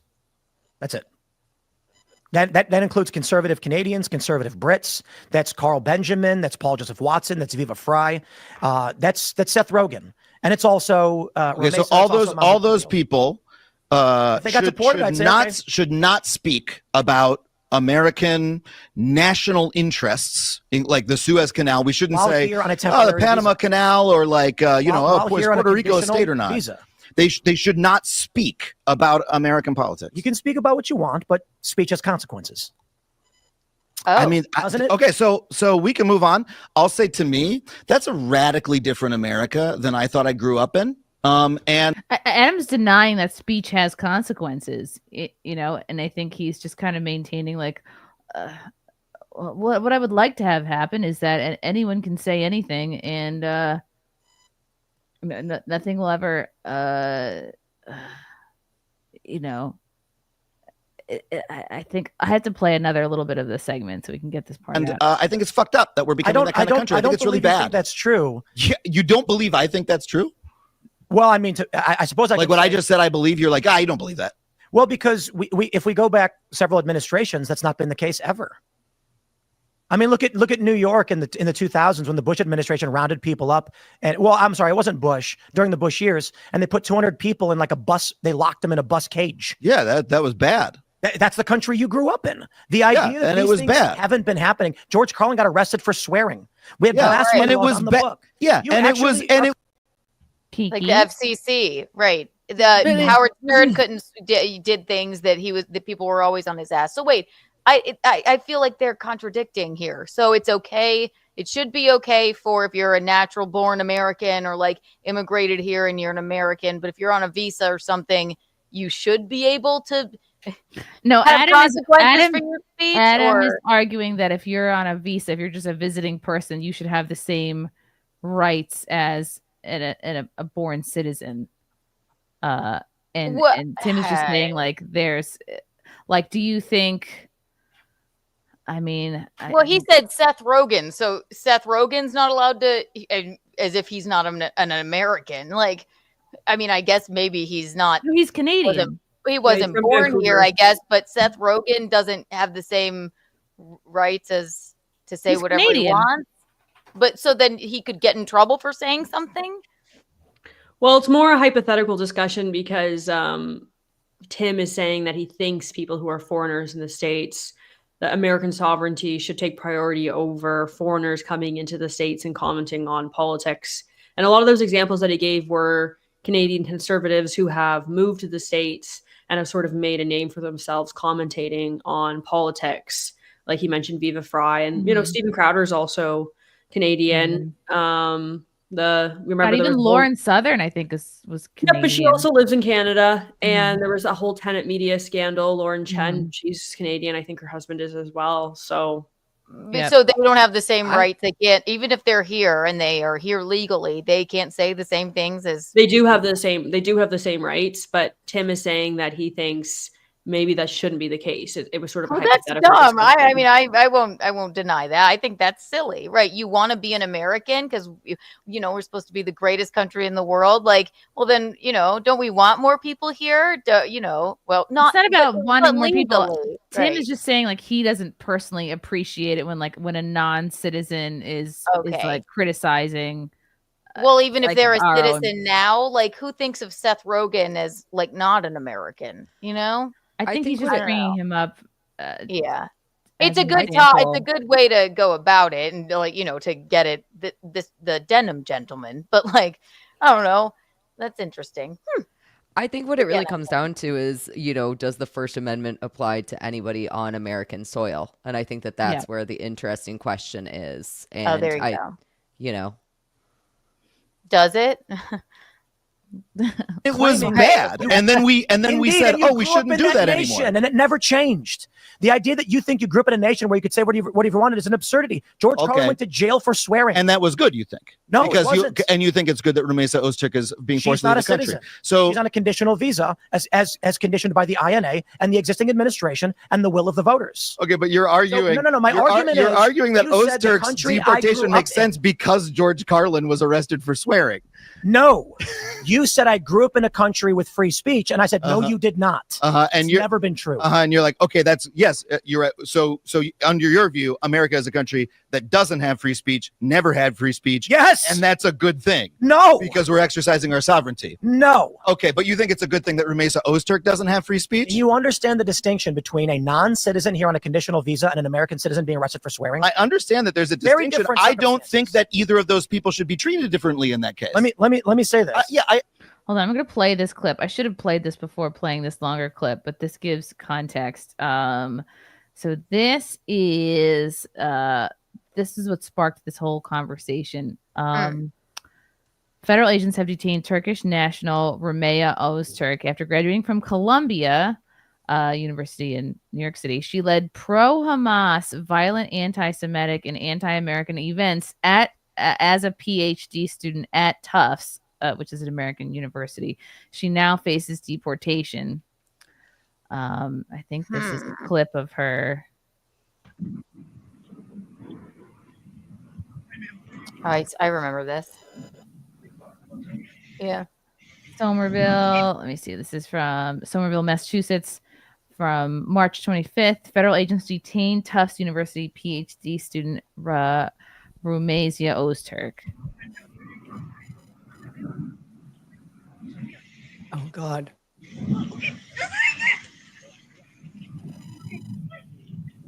Öztürk's attorney says the Turkish national who was maintaining valid F1 status was detained by Department of Homeland Security agents as Öztürk was heading to meet friends to break her Ramadan fast.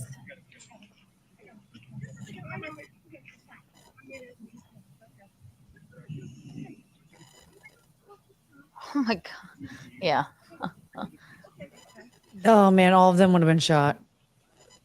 Öztürk was among the authors of an op-ed for the Tufts Daily last year that called for the university to acknowledge genocide in Palestine and divest from companies with ties to Israel. This is what it felt like with the soda lady. Öztürk's attorney has not been able to contact her client. So I think Tim is thinking like this woman crossed a line. But it's legal to be here and have a visa, so she doesn't get it just because she doesn't have the full citizenship. She's still here legally, so she's not afforded the same free speech as the rest of us are. Yeah, again, the question is, do you believe yeah. that she's allowed to exercise the rights of the First Amendment? She's here legally. Yeah. I mean, she didn't just cross over a border and hold a protest. I think that's silly. I mean, just in my opinion, no. Yeah. She's here on a trial basis. A trial basis. Okay, Gino says. Supporting Okay. terrorism, so her ass is lucky it didn't. Oh, Gino knows the story. Gino, no. Yeah, we talked about it. Yeah. You ever get hired somewhere on a trial basis and they're like, all right, let's see how it works out? Like an That's what internship. it is. And they're like, all right, so what are you going to do? I'm going to support a terrorist. Get the fuck out, you Oh, stupid cunt. Okay. She's Yeah, lucky- supporting There you go. terrorism is. There you go. Gino just explained lucky it for she you. got to stay, and that guy's a cunt. Yeah, visas are conditional. It's not like you're a permanent resident. Somebody said she's starting shit. Okay, if it's a safety issue, then that makes sense. I would understand that. Yeah, okay. I think the issue here is that we don't never know had free speech. exactly Okay. what it is that she did.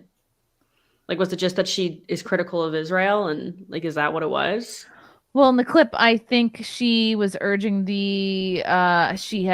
she's done activism and she's urging the university to divest. I think it's a little bit more than just speech. Like Gino said it's she was more like sort of activism. supporting a terrorist organization is what so that would make sense. That's not, she didn't make a shitty joke. When the founding fathers finalized the Do you Constitution, think we should have free speech?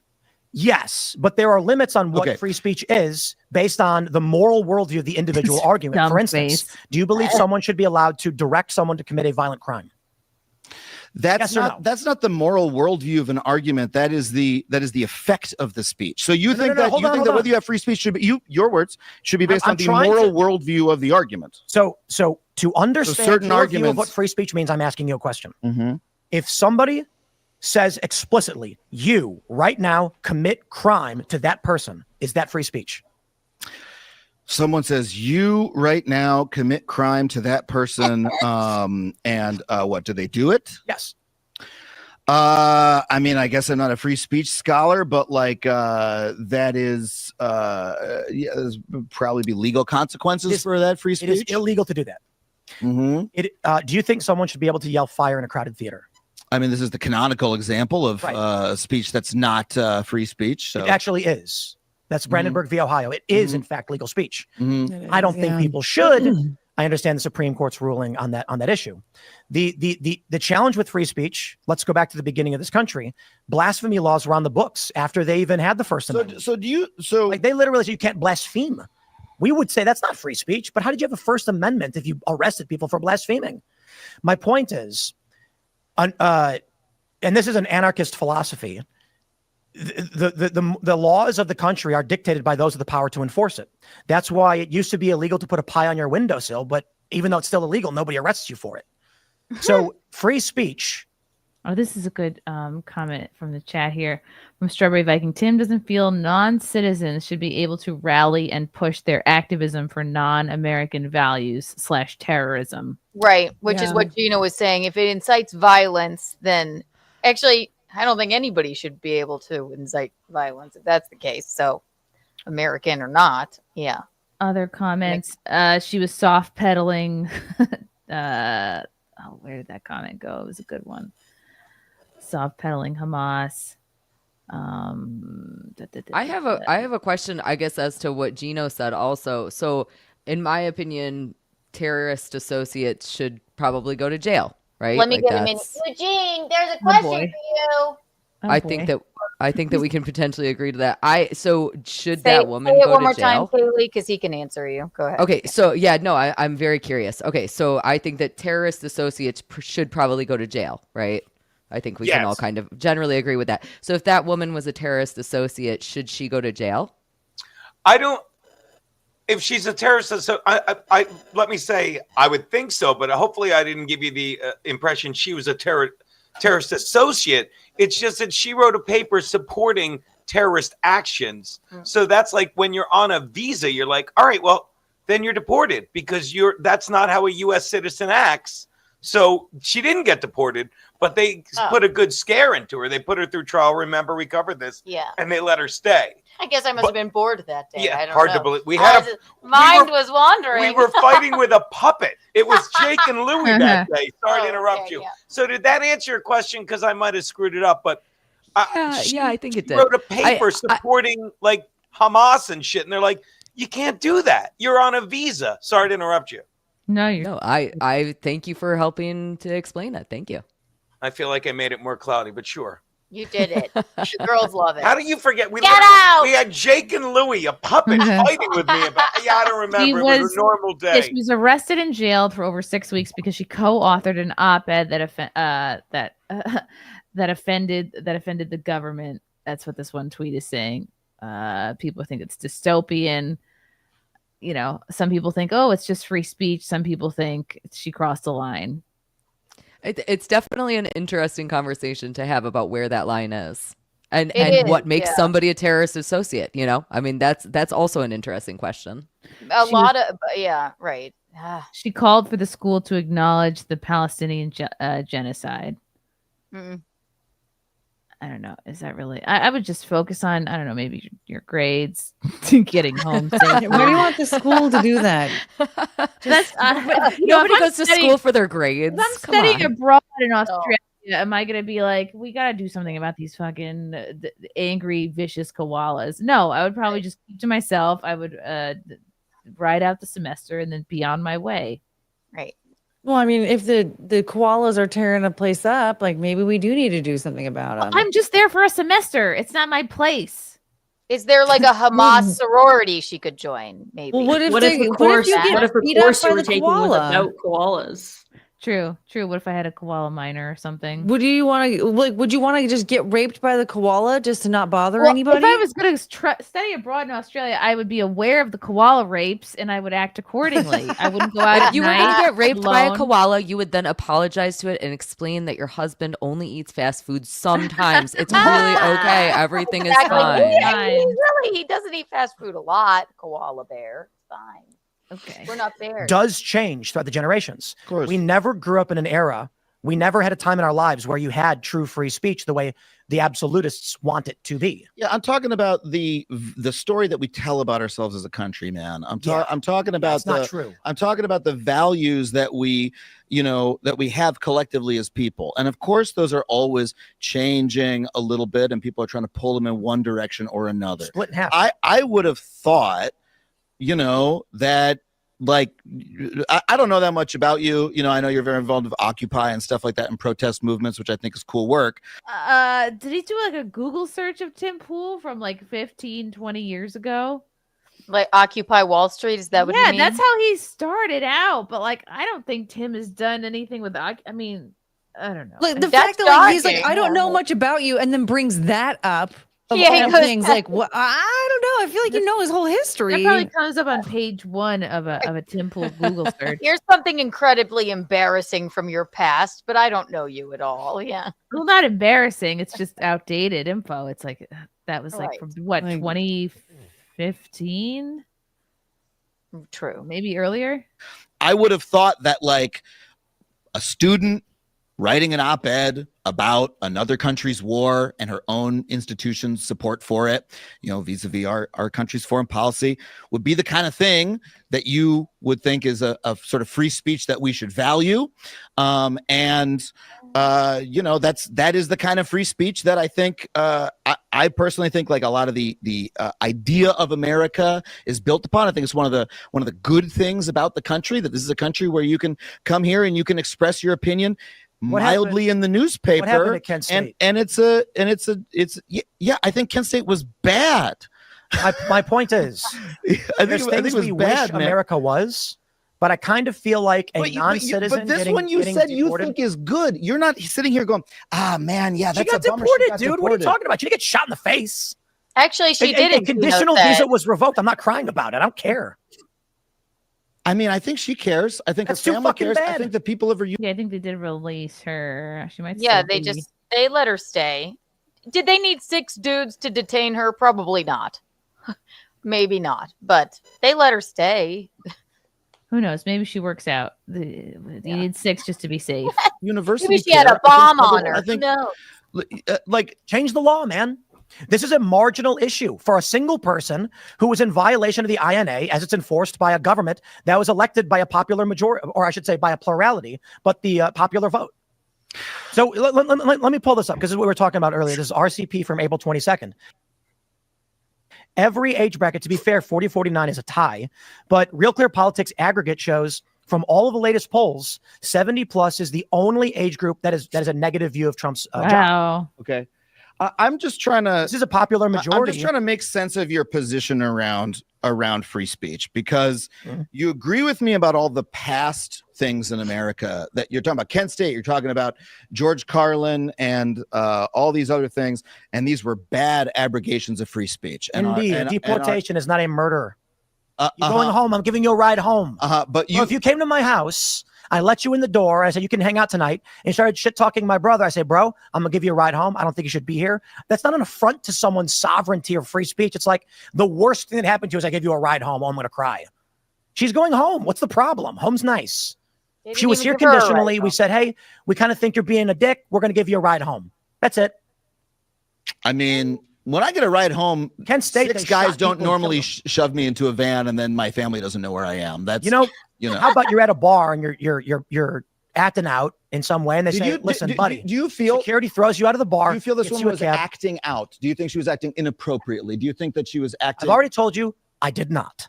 Okay, I said, so then how are you justifying what happened? I don't It's think you can legally narrow that it can happen. Therefore, it's good. I don't Your think you know how to position is incoherent. separate. I just don't think you know how to comprehend the separation between. I have no issue with a woman making her argument. I think it was absurd to claim she's adhering to Hamas because she's critical of Israel. But her visa is conditional, and it is the authority of these United States and the Secretary of State to revoke that. So it's okay, right? Trump won the popular vote. What? But yeah, they're like, all right, let's just. I can understand if you think, all right, well, this person's acting questionably. Well, I think, and Tim is misinformed here. They didn't actually drive her home. They let her stay. I think it's a little probably too much for 6 dudes to throw her in a van. But I guess they were just being overly careful. But this episode is from. Oh, it's from just last night. Okay. Cayley, Rachel, thoughts, feelings. I think it's an interesting discussion. I think that this guy really reminds me of the villain from The Incredibles. It's the only thing I can see. I think for this, it also really boils down to like how people view the Israel-Palestine conflict. Like people who are very pro-Israel are going to be like, yeah, like she shouldn't be allowed to say that, like get her out of here. But people who have perhaps a more nuanced view of it or tend to disagree with what is going on and tend to be pro-Palestinian might be like, she should have the right to say that here. Like I think when it comes down to like most people, like that's how they're going to answer this question, because that's obviously what this was about in this instance. Here, they seem like they're like halfway on the same side, but not. But then there's some weird disconnect. He does look like that, right? Come on, that's so good. I would want to actually read I want to read the paper that she wrote. Like I don't like to make a quick kind of. I do too now. I want to read the paper and then sort of draw my own conclusions. Let's see. Is that something we can get? Can we get? He looks exactly like that guy. I think it's so weird. Rumia. I'm glad that you see it too. God, could this Especially in this be accessed publicly? Interesting. Protecting student journalism, Rumia Uztek, and the titling risk reward equation of free speech. Oh, where is the actual paper though? No, this is just an article about it. Interesting. Oh, she did go home. This was May 10th. This is an article from May 10th. She did go back home, arrives back home after spending 6 weeks at a Louisiana detention center. So I think she's been home as of May 10th. 6 fucking weeks? Okay, now come the fuck on. Really? They had to detain her for 6 weeks? That has to be an So oversight. she's back in Massachusetts after 6 weeks in an ICE detention center. Yes, Gino. How long were the people for January 6th then? You are correct. Yep. Yes, that wasn't right either. That went on years. Wait, so she's back in Massachusetts? She is back in Massachusetts. So she didn't get deported. You're right. Okay. She did not get deported. Bitch to say if you're on a visa, mind your P's and Q's. Hey, okay. P's and pussy, Q's in Iraq. I love you, weirdo. Okay. Thank you, baby. Wow. I think that it is an interesting concept to think about, the idea of being here on a trial position as being the same thing as being a trial at a job. However, a job is a private company where you are doing something privately. Obviously, this is public. And so I guess for me, it kind of comes down to the question of, again, if we want to have at what point do we say that the amendments in the Constitution apply to people who are on our soil? And, I'm not aware of any law that says that she can't do what she did. That being said, I don't know that means that it's right. I'm just not aware of any law that says that she shouldn't have done it. And so that's where I think it gets a little bit sticky. It's interesting, and it is very interesting to watch Tim debate this. I've enjoyed that quite a bit. I had not seen this before. She We was need to not get a charged. constitutional expert on here. She was not charged with any crime, but she was accused of participating in activities in support of Hamas. But they just kept her captive for 6 weeks. That's weird. Well, was it maybe because like she had a lawyer who was fighting for her, so there was more back and forth than there would have been if she just got sent home? Probably. Wouldn't your lawyer get you out of, detainment earlier than that? Yeah, I don't know. That's bizarre. I don't really know about that. Yeah. Right, Jean? Okay. This is the sorry, agenda. man. Sorry, man. This is the hump that I can't get over. Clearly. You don't have any problem with what she actually did, right? But Trump, Marginally, I do, yeah. Trump and Rubio had the narrow legal ability to do it. You're not following. Do you agree with their decision to do not. it? I think there is a net negative to a degree that foreigners come to this country to dictate our politics. Be it Canadian, I'm sorry, British, dictate our politics, or just give their opinion in the newspaper that's dictating? Let's I'll talk on the language. To come here and advocate for policies of the American people. So you feel that foreign nationals of all kinds, when they're in the United States, should never speak about our politics ever, upon pain of legal punishment. That is a position that you have about America generally. Did they agree to it? When they applied for the visa under the INA, did they agree to those terms? I don't know. The answer is yes, they did. It clearly states when you're coming here on a condition, you can't do certain things. It literally says you won't protest. And we still would allow them to hold a sign up or something. But maybe if they didn't. But apparently we don't allow them to hold a sign up. So I'm not asking about what they agreed to. I'm not asking the legal justification. Don't agree to things you don't want to hear. Do you, Tim Pool, believe that as a moral issue, as a practical issue? Do you think that America should be a country in which every foreign national in the country should feel that they should never speak about American politics under pain of legal punishment? No. You don't think that that's, you don't agree with that? You presented me an absolute, right? You gave me the extreme end. Okay. So Ramirez Ozturk, I think, is a really illustrative example because it was such a mild understand version. That they've made an agreement upon entering this country that if they are in violation of the terms of their visa, it may be revoked. If they come here with the intent of advocating against U.S. foreign policy, that is a consequence. Speech has consequences. I think we're getting hung up on the issue that I've clearly answered, and I understand maybe you don't understand, but I think I've pinned you down well enough that you just. It's just he's such an asshole. It's so hard to. I want to deport him, even on some of his points, which you want to understand him. You're like, but he's such a prick about it. He's smug, but I don't know. I think these two clowns are sort of on the same side, and they're fighting about one little weird thing, which I don't necessarily agree with Tim with. I think that was overkill for them for 6 dudes to throw this lady in a van. I do. Well, it wasn't 6 dudes. They were there. They didn't all have their hands on her. True, but 6 men come up. She wasn't protesting. She wasn't protesting. She wrote a paper at a college that she got into. And yes, she's on a visa, but I mean, aren't we for free speech? I mean, where does it say? Yeah, I guess if it says in your visa thing, you're not allowed to protest, but does it say you're not allowed to write a paper about what you want at your college? I guess it's challenging because the idea of doing something like supporting Hamas is a vague statement. Like supporting anything is a vague statement. Giving money to something, that's clear support. But like, again, writing a paper, like Keanu was saying, that is far more challenging. Right. Yeah, I don't know. It didn't seem like not 6 dudes didn't descend on her and throw her in a van, but she was detained for 6 weeks.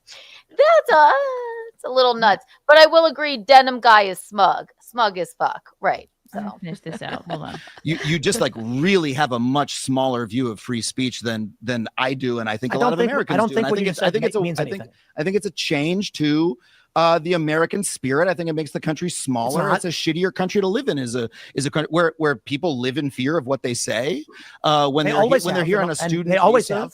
Yeah, and that's bad. So it's bad. So to live in fear of saying shit. This is not. You see, this is here's the issue. I suppose your whole bullshit culture baiting thing about the Islam stuff in England. If what you say is true, and it may be, I don't know, because I don't really I don't really follow that as you would do. never. But I think it's bad. You would about that country. You would never go to the UK and do those things. If I were now, look, I don't know of the policies of which you speak, okay?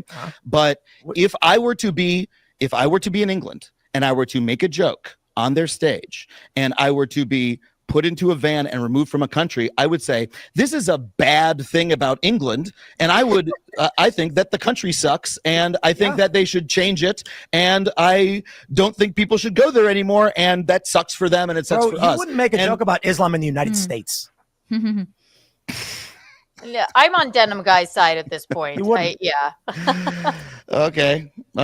sure. What's that meant to prove? You don't actually believe in free speech. You fear the consequences.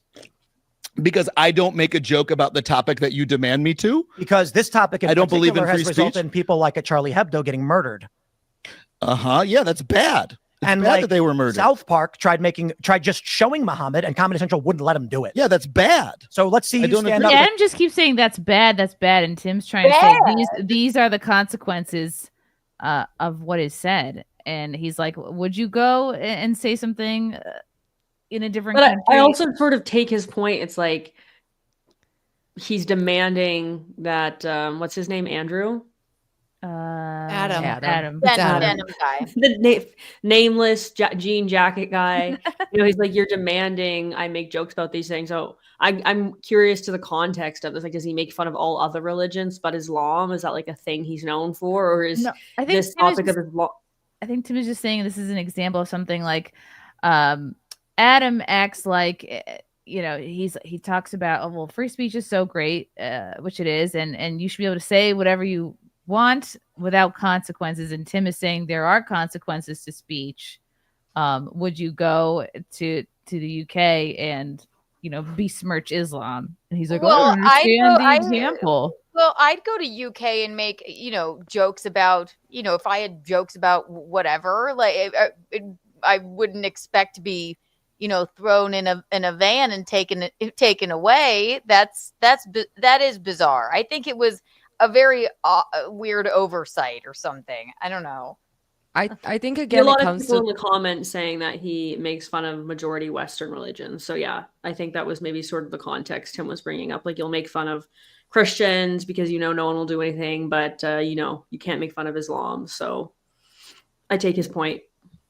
I do think it comes back very much to the idea of, is it just being on U.S. soil that gives us the right to free speech? I think that's really where it comes back to. And it comes back to questions not even just being in other countries. So if I go to a state where I'm not allowed to turn on red lights, then I have to listen to that rule. If I am somewhere else, then I should have to listen to that rule. That doesn't mean that I have a visa to be in that state. And so I think that's interesting as well. We should abide by what we're supposed to do in certain places, and at what point are we allowed to do that? Does it apply just to the people who are on the soil, or does it apply only to the citizens?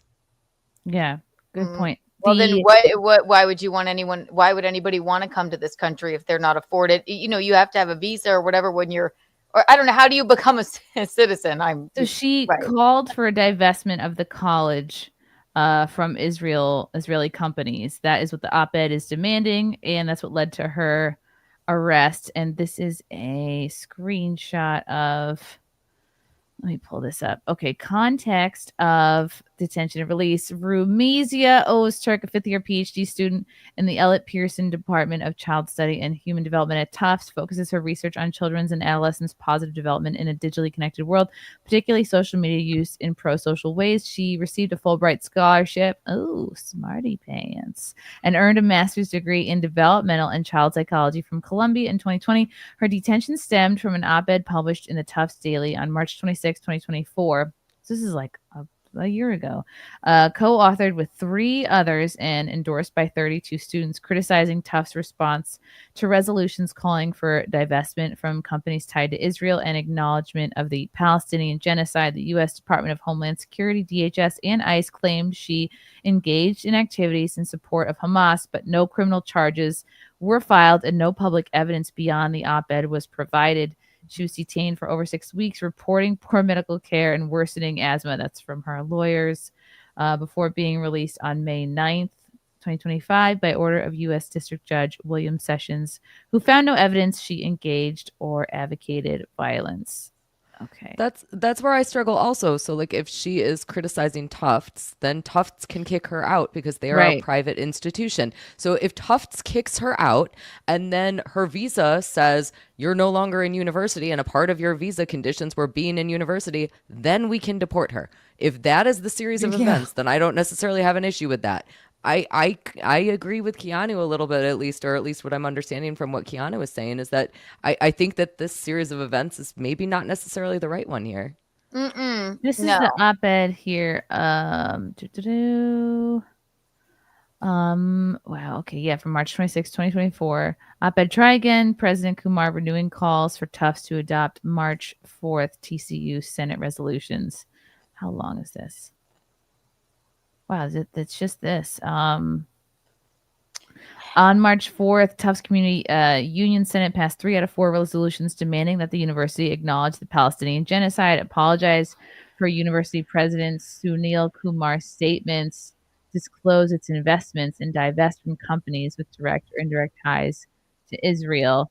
These resolutions were the product of meaningful debate by the Senate and represent a sincere effort to hold Israel accountable for clear violations of international law.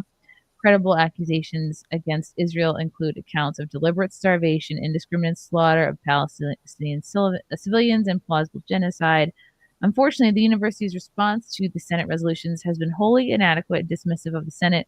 The collective voice of the student body, Graduate Students for Palestine, joins Tufts for Justice in Palestine, the Tufts Faculty and Staff Coalition for Ceasefire, and Fletcher Students for Palestine to reject the university's response. So graduate students were not allowed by the university into a Senate meeting. It's almost like they are fostering this kind of, I guess, activism on campus. They have these student groups. Plenty. There are plenty of them. Right. There's a lot of things like that. Right. There probably is a Hamas sorority, Zeta Hamas or whatever. Like she writes a paper on it, and then just because she's just on a visa, I don't see how they thought it was necessary to. If it's such a problem, then don't have these groups. Yeah, make it a you can't protest on our campus. Don't make these fucking groups. Yeah, that's not. Again, that's a private institution. They can 100% do that. They I can. have no problem with them doing that because they are a private institution. I don't have a problem with it either. But if somebody that's just on a visa or whatever, she's not afforded the same free speech that the other college students are. Again, she's a student. She's a student. So she's learning, right? Saying, well, mind your P's and Q's. I think that's silly. And I guess how much power does this have? It's interesting. It does seem like almost like they're giving her too much credit or they're giving her too much power. Like, I don't know. How much influence did this woman really have? Well, it's so true. It's like, what was this going to do? Like make people like incite violence or something? Why would they even bother with it? I think that's weird. Yeah. This is so boring. I'm trying to find like this. Anything How did the people that arrested her even get through it? Right. Lobbying.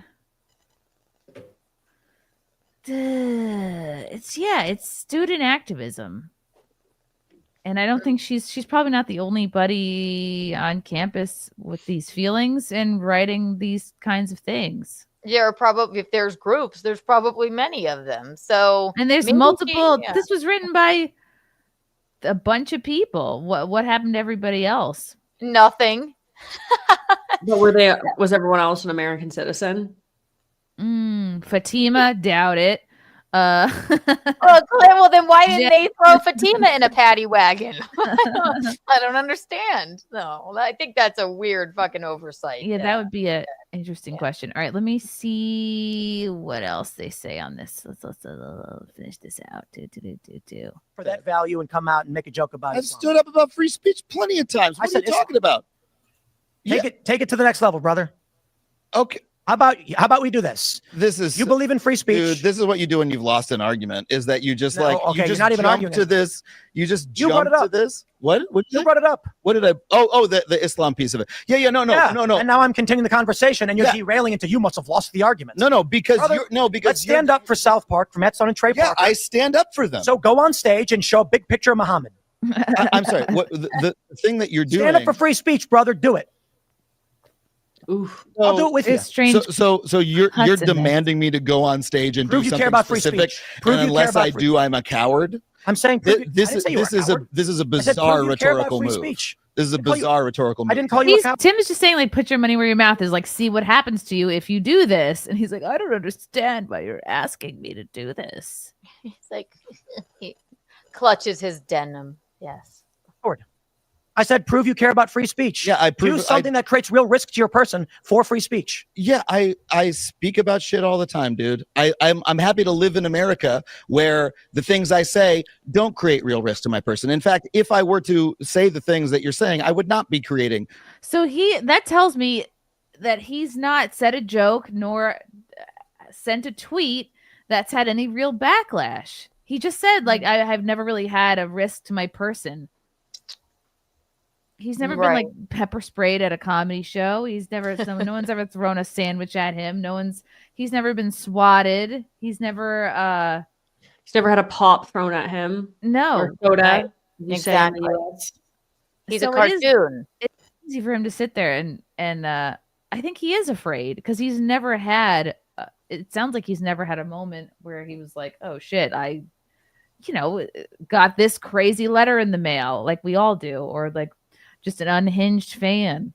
I have to say, for a comedian, he's not very funny. Well, this isn't a funny conversation, but yeah. Real risk to my person. You don't think so? I do not think so. Then why not just do it? Prove me wrong. Because I don't have anything in particular to say about those topics. Just put a picture of Muhammad up and say praise be. He can be not a controversial comedian. I'm really glad we got here again because not every comedian. Right, Ellen DeGeneres, like, you look a clean comedian or whatever. Maybe he's more like that. So I do get that. But he's like, well, yeah, why don't you say something that may get you arrested? I'm actually shocked that Adam said he's never felt like a risk to his, what does he say, personhood?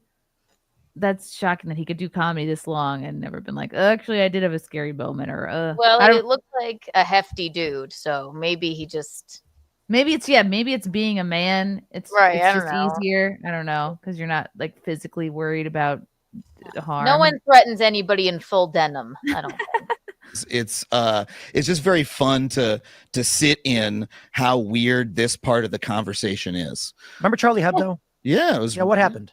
Yeah, a bunch of people were shot because they got a picture of Muhammad. Yeah, that's bad. Do you think if you did that, they might want to shoot you too? Yeah, maybe. So you shouldn't do it. I mean, I don't have it. Well, the particular images that they showed, I didn't think were like very funny. Like Comedy it was their Central right to wouldn't do let it. South Park but, do it either. They censored the whole thing. Yeah, and that's bleeped out, bad. like, That's bad, and I think that's contrary to American values. Why won't the free speech people who believe we should live in this country stand up against that? I'm sorry. I'm not standing up for free speech unless I do what exactly? I didn't say the only way for you to stand up for free speech is to do something. I said, why won't people who are claiming... You called me a hypocrite, and I don't understand what's hypocritical about... Oh, my God. Okay, with this few more minutes on this. I didn't realize this was going to take this long. It's definitely interesting, though. It's juicy. Rachel has to go. Rachel, any final thoughts, feelings, compliments for the panel? Really. No, pregnant lady needs to go to bed. You're pregnant. What do you do? I didn't realize. I didn't know if you were public about that. Well, cool. Whatever. When do you do? November. Oh, funneling. Goodness, funneling, Rangers, funneling. you're gonna have a little Scorpio baby. Yeah, give I birth. guess so. I don't follow those. Try to that too give much. birth on the 11th or the 13th. Yes, those are our birthdays. Oh, fun. Could happen. Could. Yes. Oh, Cute. cool. June, July. I love how no nonsense you are. It's a I very know. nice energy. I love it. Yeah. My friend was like, "You have a very serious, no nonsense brand," and I was like, "Oh, I think I'm like funny in person, but like it never translates into my You work." are so- funny. No, it's hilarious. It's awesome. Cool. Well, you guys enjoy. Let me know where you land on this discussion of whether this lady should have been kicked out or not. Apparently, I'm Canadian, so according to Tim Pool, I'm actually not allowed to comment on it. So Exactly.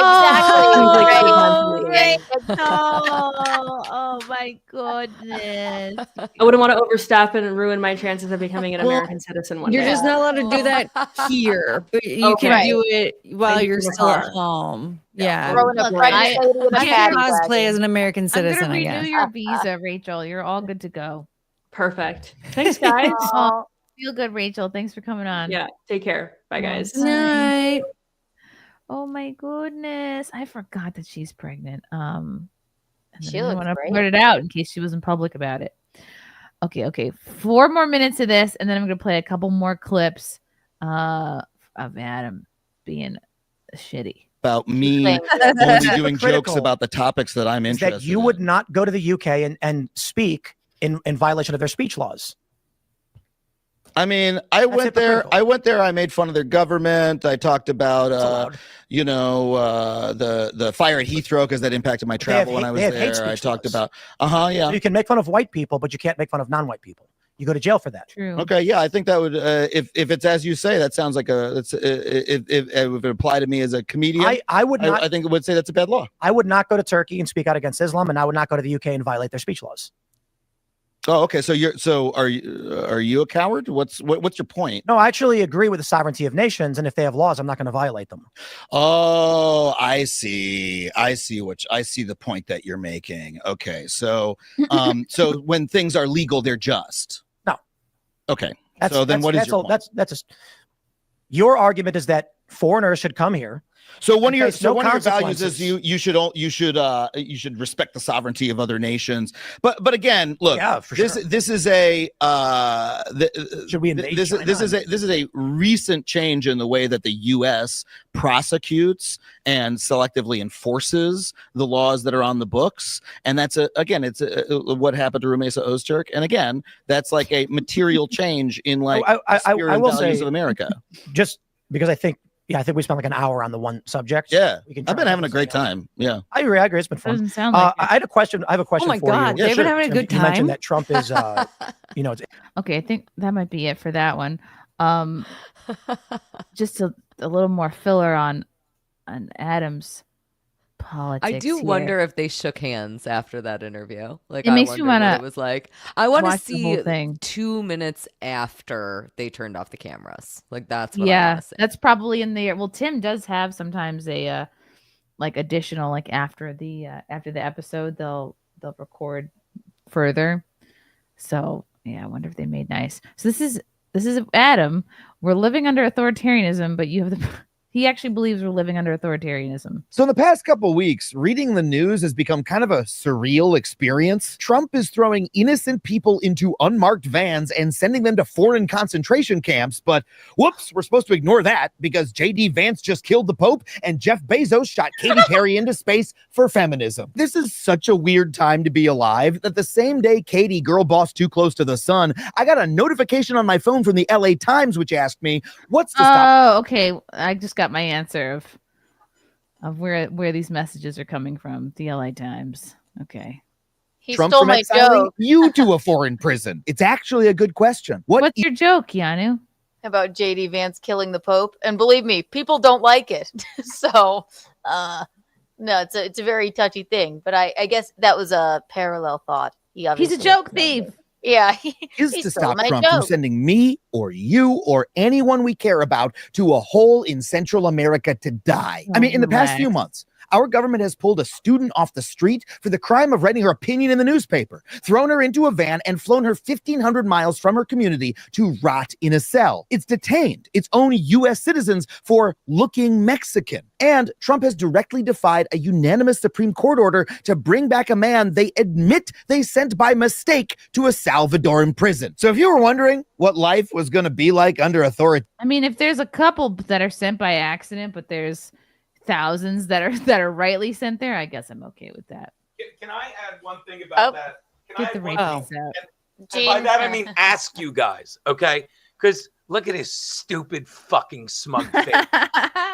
You understand why he was sent back to El Salvador by accident, right? This isn't okay. And this is this isn't me. It's Chrissy. It's me. So you know it's not me. Gonna let me explain. Like this blew me away. He was sent back. He wasn't supposed to be sent there because he was accused twice of being in MS-13. So they're like, you're here illegally, you're in MS-13. And they said, yeah, because we're such a good country. They're like, yeah, but you can't send me to MS-13 back to El Salvador because I will get killed by a rival gang. A rival gang, a gang that is a rival of MS-13, which wants to kill me. So we said, okay, we won't send you back.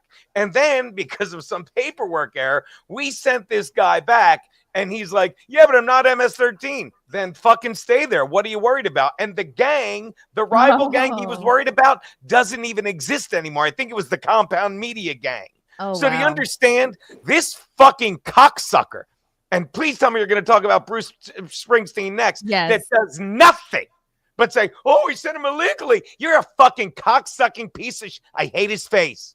So can you explain to me why someone's like, yeah, I wasn't supposed to be sent there? Why? Because I get killed by a rival gang of who? MS-13, which I'm not a member of. No. All right, I'm done interrupting you guys. You guys. Thank you, Gino. He's got so much pizzazz. Really? So much. Wowie. Okay. It's always good. It's good to hear from people you don't normally agree with. Oh my God, very behind. Let me blow through some of these supers. Okay. BH, Lauren Southern is right. Banned from the UK for wrong speech. That's true. She is. Wheels of Life. I want to. I'm taking that off. Okay. You know what this panel needs? Mario. Thank you, Stewie. Wow. My mom took Tylenol when she was pregnant with me. Wow. I thought Mario, like you make it a best Mario of pie, Mario. Luigi. Yeah. I didn't think Bosco. Stewie turning I don't know. female fight club, throw a drink at someone and report back. It's funny. Push-ups. Didn't John recommend a book about birds? He recommended so many books that I wrote down, and I'm like, I love that you think I read, but The fact that you wrote them down, you're better than me. I'd be like, okay, thank you, goodbye. maybe I'll read a couple from the list. Who knows? BH, Chrissy, you should totally do an impression of Adam on the next F&T. No one would know who that is. Crumb smites you for 2. Hey, ladies, I am a 9-time varsity letterman. Ooh. Are you single? Cool. Push-ups for 2. They're talking about the Hamas writers at Columbia. Stewie felt Adam has turned into Syndrome from The Incredibles. That's funny. That's just what Rachel said. As Penny, Canada is the Great White North, or it used to be. Russell Hall for 5. Adam is glibly saying that he didn't think he grew up in an America where people got in trouble for speech. Tim is pointing out that it was that way. Thank you, Russell. That's like the first intelligent thing you've said. Viking for 2. Ban wearing beanies indoors and in the shower. Russell, if she hadn't crossed the juice, she'd still be here. Doug Blask for 10. If you're on a student visa, you're here to get an education, not to foment political unrest. We don't need foreign agitators. That's a good point, Doug. Yeah, but how much really was she agitating? I guess enough. Maybe she was captain of the agitators. Yeah, she was on the agitators. Maybe she was in an a cappella group called the Agitators. Yes. Whoa, whoa, whoa, Ba-da-da, I got a new life. You would hardly recognize me. I'm so glad. How could a person like you be Why would I bother? When you're not the one for I me. gotta watch Pitch Perfect again. It's Oh, like, that movie makes me cry. I don't know why. ooh, Isn't enough? I saw sign. She agitated her way into a bus. Gino sells trash cans. I have all the answers. Thank you. Last pennies for 2. I want to give Adam a wedgie. Yeah, same. I want to punch him in the face so hard. He's inciting violence. Try going commando. Chris Thompson for 2. She was protesting and chanting death to America. Oh, that's interesting. Deport her and Adam. Ain't nobody got time for that.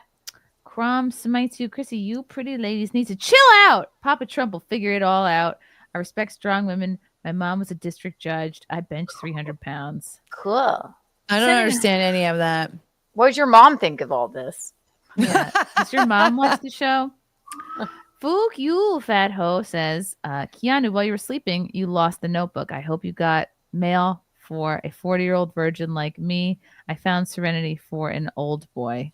The notebook? What does any of that mean? Is it like a poem or? Hello. I can't tell if you're being nice or mean to me, but I can't Aren't those tell. the best?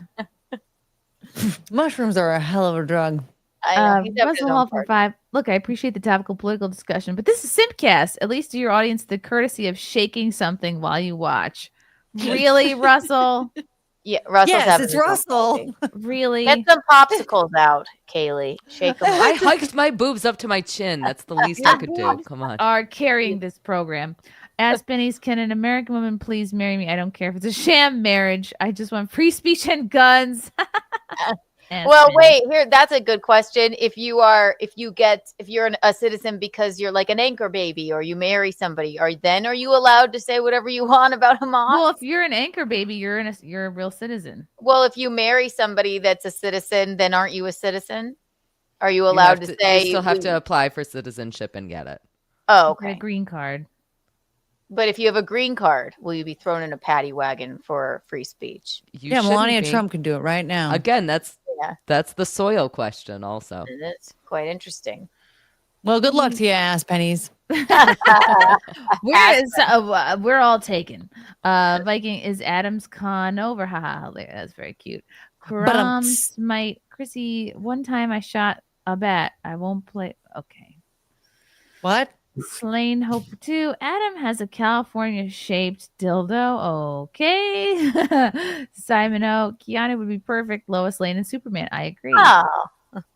And Demageni for 2. Hey, Christy. Lovely ladies. Hail, lovely ladies. Sub chat. Sub Demageni. It's been too long. Demogeni? That's how you say that? Demageni. Yeah. My brain fully glitched when I saw it. I was like, I don't. Does not compute. Sorry. Let's sir. mix up and talk about something really funny, which is Joe Biden's secret cancer. Oh, I've heard it's very aggressive. That is Very aggressive, very high key. Apparently, it's been going on for years. They've all been lying about it. This is a shock to nobody. This is a speech from Joe Biden from over 2 years ago, and he slipped and said that he had cancer. The Biden regime at the time called it a gaffe. Have they been covering this up for years? The answer is obviously yes. Oh. And it was a 4-lane highway that was accessible. My mother drove us, and rather than us be able to walk. And guess what? The first frost, you know what was happening?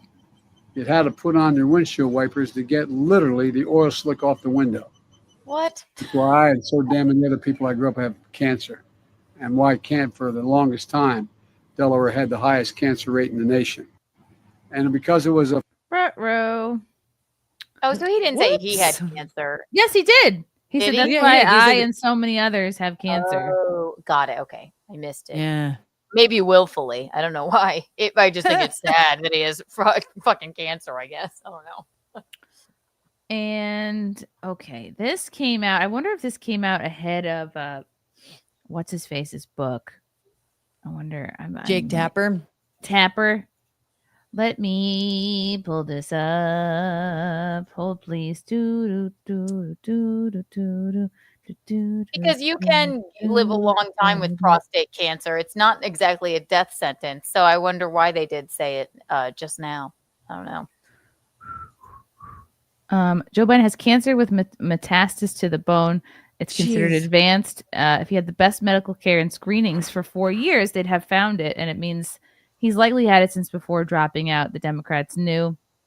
This is a statement from the personal office of former President Biden. Last week, Biden was seen for a new finding of prostate nodule after experiencing increasing urinary symptoms. On Friday, he was diagnosed with prostate cancer, characterized by a Gleason score of 9, grade group 5, with metastasis to the bone. While this represents a more aggressive form of the disease, the cancer appears to be hormone sensitive, which allows for effective management. The president and his family are reviewing treatment options with his physicians. And then I think Benny Johnson had an interesting tweet about this.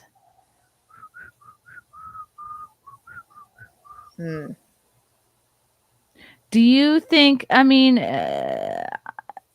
it's very hypocritical given how much the left was bent out of shape about knowing Trump's exact weight, like to the pound, yet they can lie about Biden's cancer for years.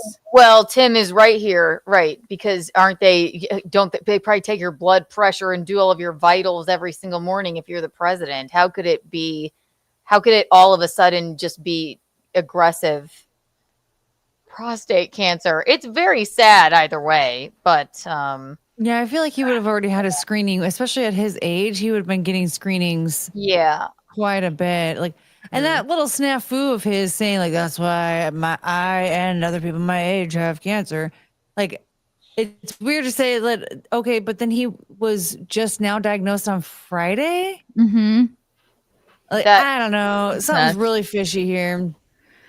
Most dangerous cover-up in the history of the presidency. Last summer, White House physician Dr. Kevin O'Connor swore to the American people that Biden was completely fit for the presidency, no issues, nothing to see. Now we learn Biden has advanced prostate cancer. But wait, advanced prostate cancer takes 10 plus years to develop to the stage where Biden's diagnosis is. Prostate cancer is also easy to find. Simple blood test or prostate exam will give you near 100% accurate results. You're telling me that the best doctors in testing on earth did not find his cancer in all these years of testing? Was every medical report a lie, and for how long? Bullshit. This is the worst cover-up in the history of the presidency. An absolute scandal. They knew, they lied, they hid it for power. People need to be held accountable. Is it illegal? I guess. I mean, do you have to tell people if you're the president and you end up with cancer that you have it? I mean, wouldn't they want to know if Trump had cancer? Absolutely, they would. And I think that many people would probably hope for it, unfortunately. But still, maybe they just didn't want to say it. And maybe that's why he stepped down. Well, there were many reasons why he probably didn't run again. But I don't know why they're saying, like, we just found it. That's the weird thing. Yeah. No, you can never trust any politicians on both sides. He demonstrates excellent fine motor dexterity. Oh, this is the whole he's never demonstrated excellent fine motor dexterity. Literally never. Maybe when he was a senator. They said it was a speech impediment. Turns out it was just butt cancer. So that's very terrible. Ball cancer. Yeah. Well, right. Yeah, it's ball cancer. Ball, prostate. The prostate. Where is the prostate? I forgot. It's been so long. You test for it by like a thumb. By getting your butt fingered. Yeah. Yeah. But then it did say it metastasized to his bone. Yeah. So but he's just like, that not his doesn't bone happen. That's right. I saw another post like, well, it's either turbo cancer from the jab or they've been lying about it for years. Yeah, that doesn't make sense. He's probably, I mean, unless he just was like, I don't want that test for so long, then they would definitely know about it. But yeah, that's another thing too. Is like if he had it, if he's had it for the last 10 years, why didn't he get treatment for it? Something's not adding up. This is weird. Something stinks. Yeah. Prostate cancer often shows no early signs, but when present, include difficulty urinating, weak urine flow, frequent urination, especially at night, trouble emptying bladder, pain during urination. So a lot of pee issues. Blood. I just in assumed he urine. already had these issues. Yeah. Right. Well, it's unfortunate and sad, but It's elder abuse. It's so sad. Oh yeah. It's not shocking. I'm not shocked. Is anyone shocked? No. No. Oh my God. Keanu, where have you been and have you had your crouton? my crouton. You know, I love that joke. Very funny. Very good. We went to a fucking Brazilian steakhouse today. I ate more than I've eaten in a year. Okay. Keanu ate so Crouton. much. Yeah. It was great. The bean ate so much. Oh, it was so cute. He made such a mess. Oh my goodness. Fuck you, Keanu. I know you are taken. I am taken too. Just want you to know your zodiac sign as a memento. I saw the ring on your finger, but it's my super bad. Love it. Okay. Cool. Okay, next. For 5, I started to get a weird feeling when Biden said he wanted to smack Republicans in the ass. That was so weird. That was the weirdest thing he's ever said. Maybe this was an early sign of what he had on his mind. Aha. Good point, K-Mac. I forgot about that, but yeah, what a time. What a time to be alive. Saying Republican men made him want to smack them on the ass. You know, everyone's upset now that they hid this cancer from us, but nothing's going to happen. No one's going to get in trouble. Do they have to tell us if he has cancer? You know, Would people say they want to know if Trump has cancer? Yes. absolutely. But even if Trump did, do they have to tell us that? I mean, I don't know why the media is Keanu, trying to make I it think like, your question yeah. your question is basically what is the difference between required disclosure versus Mhm. a moral disclosure, right? Thank you. Yes, that's my question. And is there? And I don't know. I don't know the answer to that. I don't know the answer Yeah. to that. Let's But ask it's Grok. it is a good question. It's a really good question. Yeah.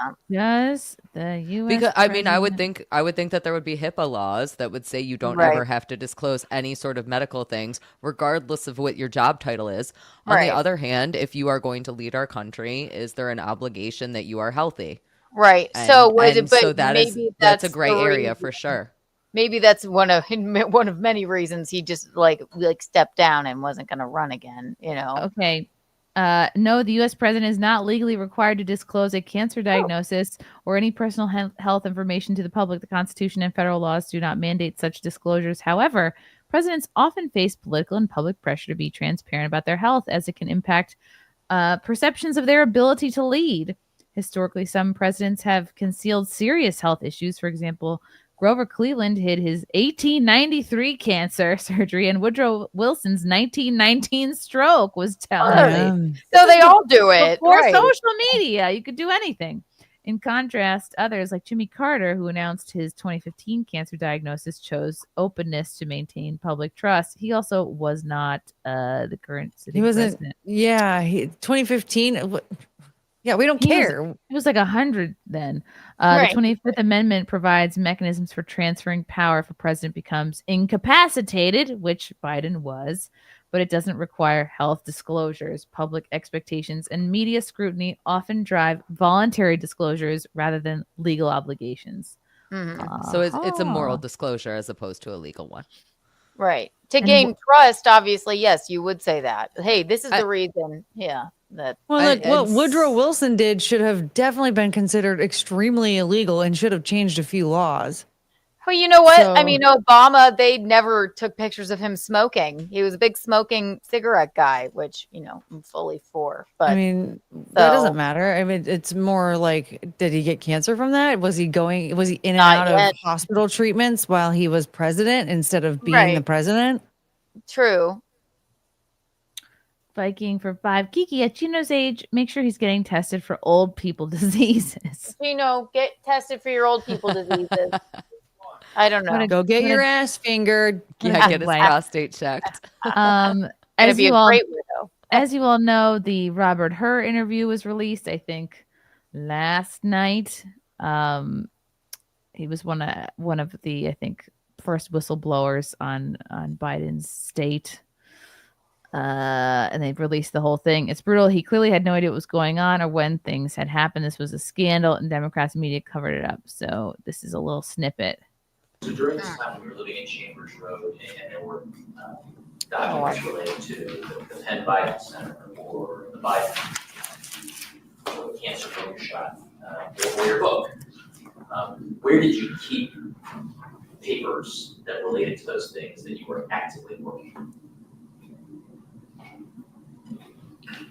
Well, I don't know. This is what, 2017, 18, that area? Yes, sir. Remember, in this time frame,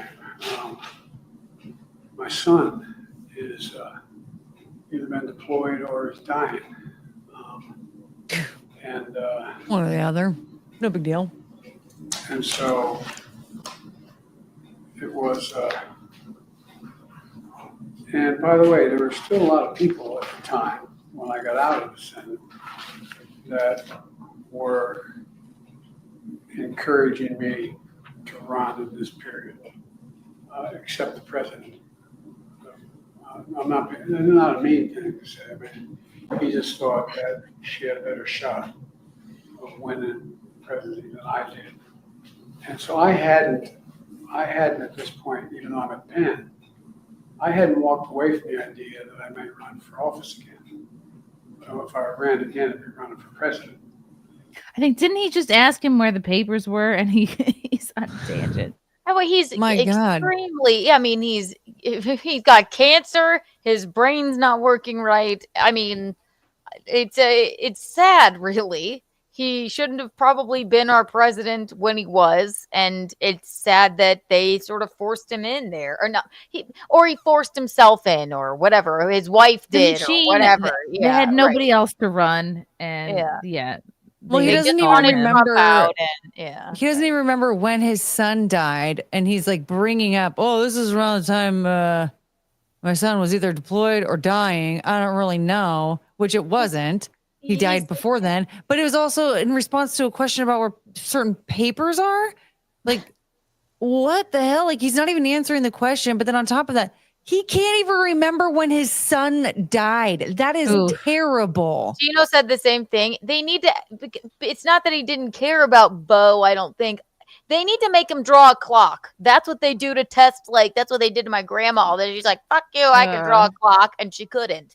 Like, why? What is it about a clock that they test people for, like, when they get really old and like wary? They say, "Can you draw a clock?" And then they get angry and like, "Of course I can draw a clock." And then it's like a trapezoid and it has like a Roman numerals on it. Like, So it's all just of draw Gen like Z, a bone.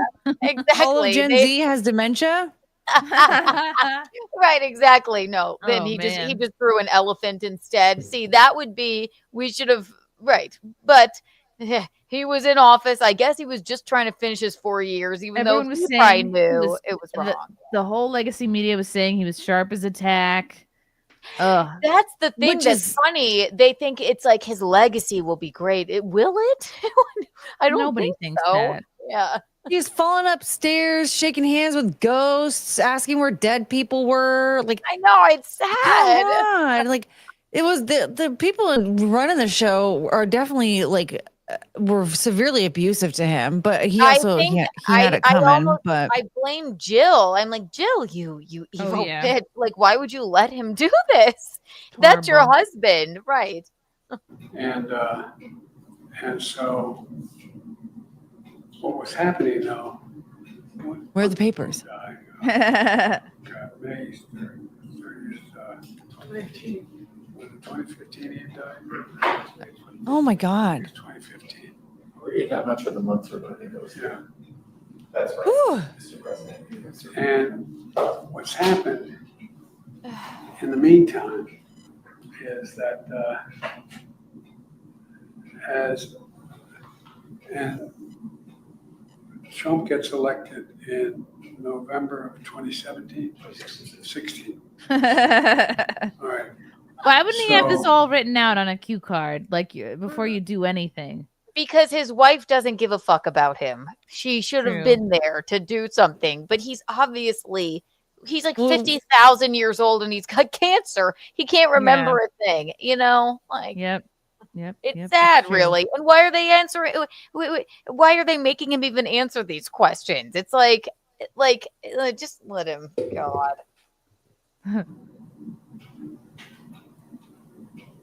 2017. That's when you left office, in January of 2017. Okay. But that's when Trump gets sworn in. Right, correct. Okay, yeah. And This is bad. in 2017, Bo had passed. And, Oh my God. In November of 2023. I'm sorry to interrupt, but this is something You're fine. that I talked about. Watch, I'll do a plug. Me and my brother do a political show every Friday. Thank you very much. Oh God, I was like, why is Gino's voice coming through this Joe Biden interview? But real fast, and I They know were testing him. They were going to make you draw a clock. I was like, he was did. there. You'll get a kick out of this, Chrissy. I did like over an hour last night at Laughingstock Comedy Club because I did the show with my brother.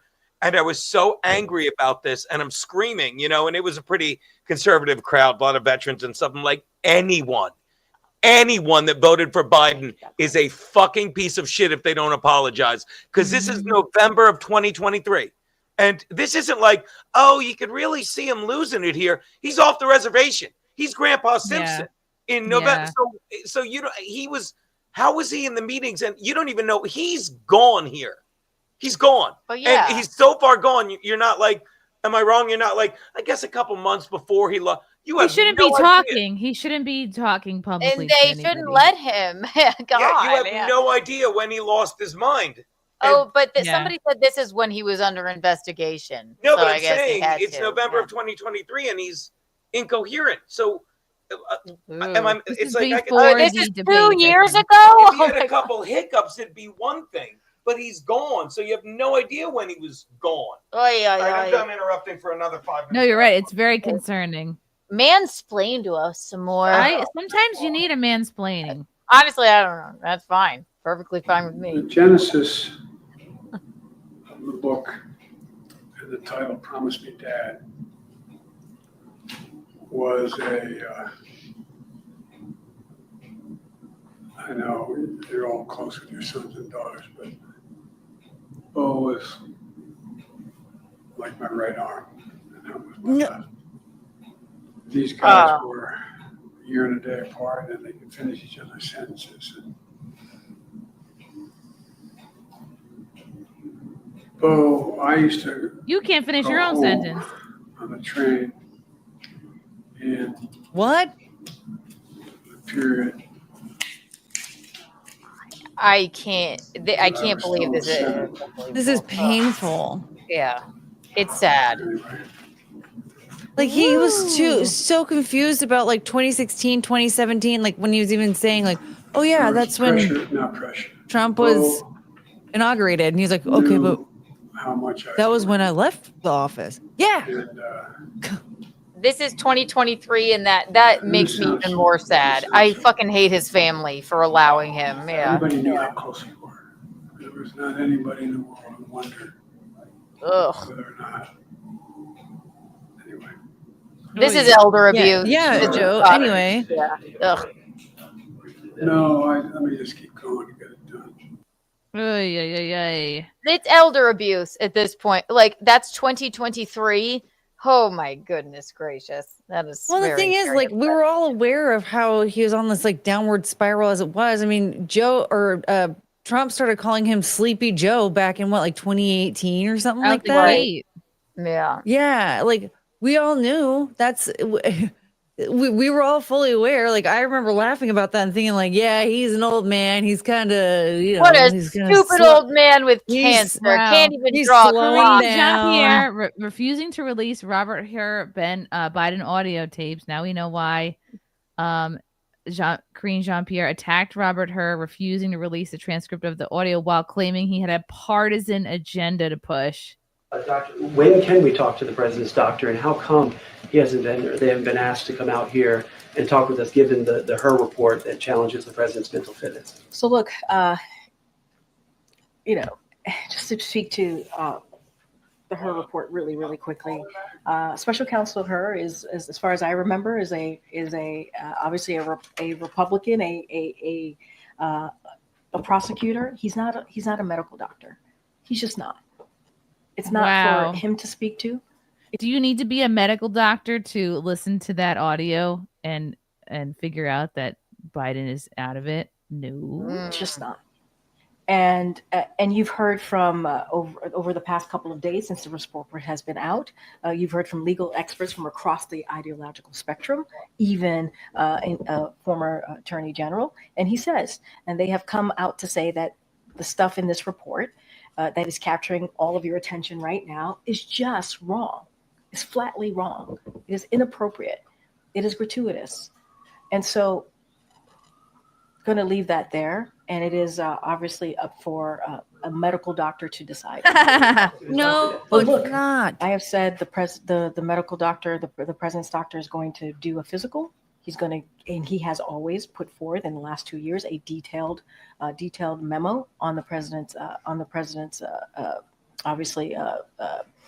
Nothing's gonna happen to anybody. I'm so blacked out on all of it. Well, I guess it's not illegal to not, give out your medical information. What's sad is that his family allowed him, when he was obviously of like ailing mind health and probably, prostate health, to do this for, I don't know. It is really fucking sad. I blame his fucking family. Ugh. Do Elmo song. This is the Afghanistan classified doc. Let's see if this is interesting. This memo, Mr. President, was this something that you consciously kept after your term as vice president? Is this something that you wanted to hold on to? I don't recall. Did I have this? Was this in my possession, this memo?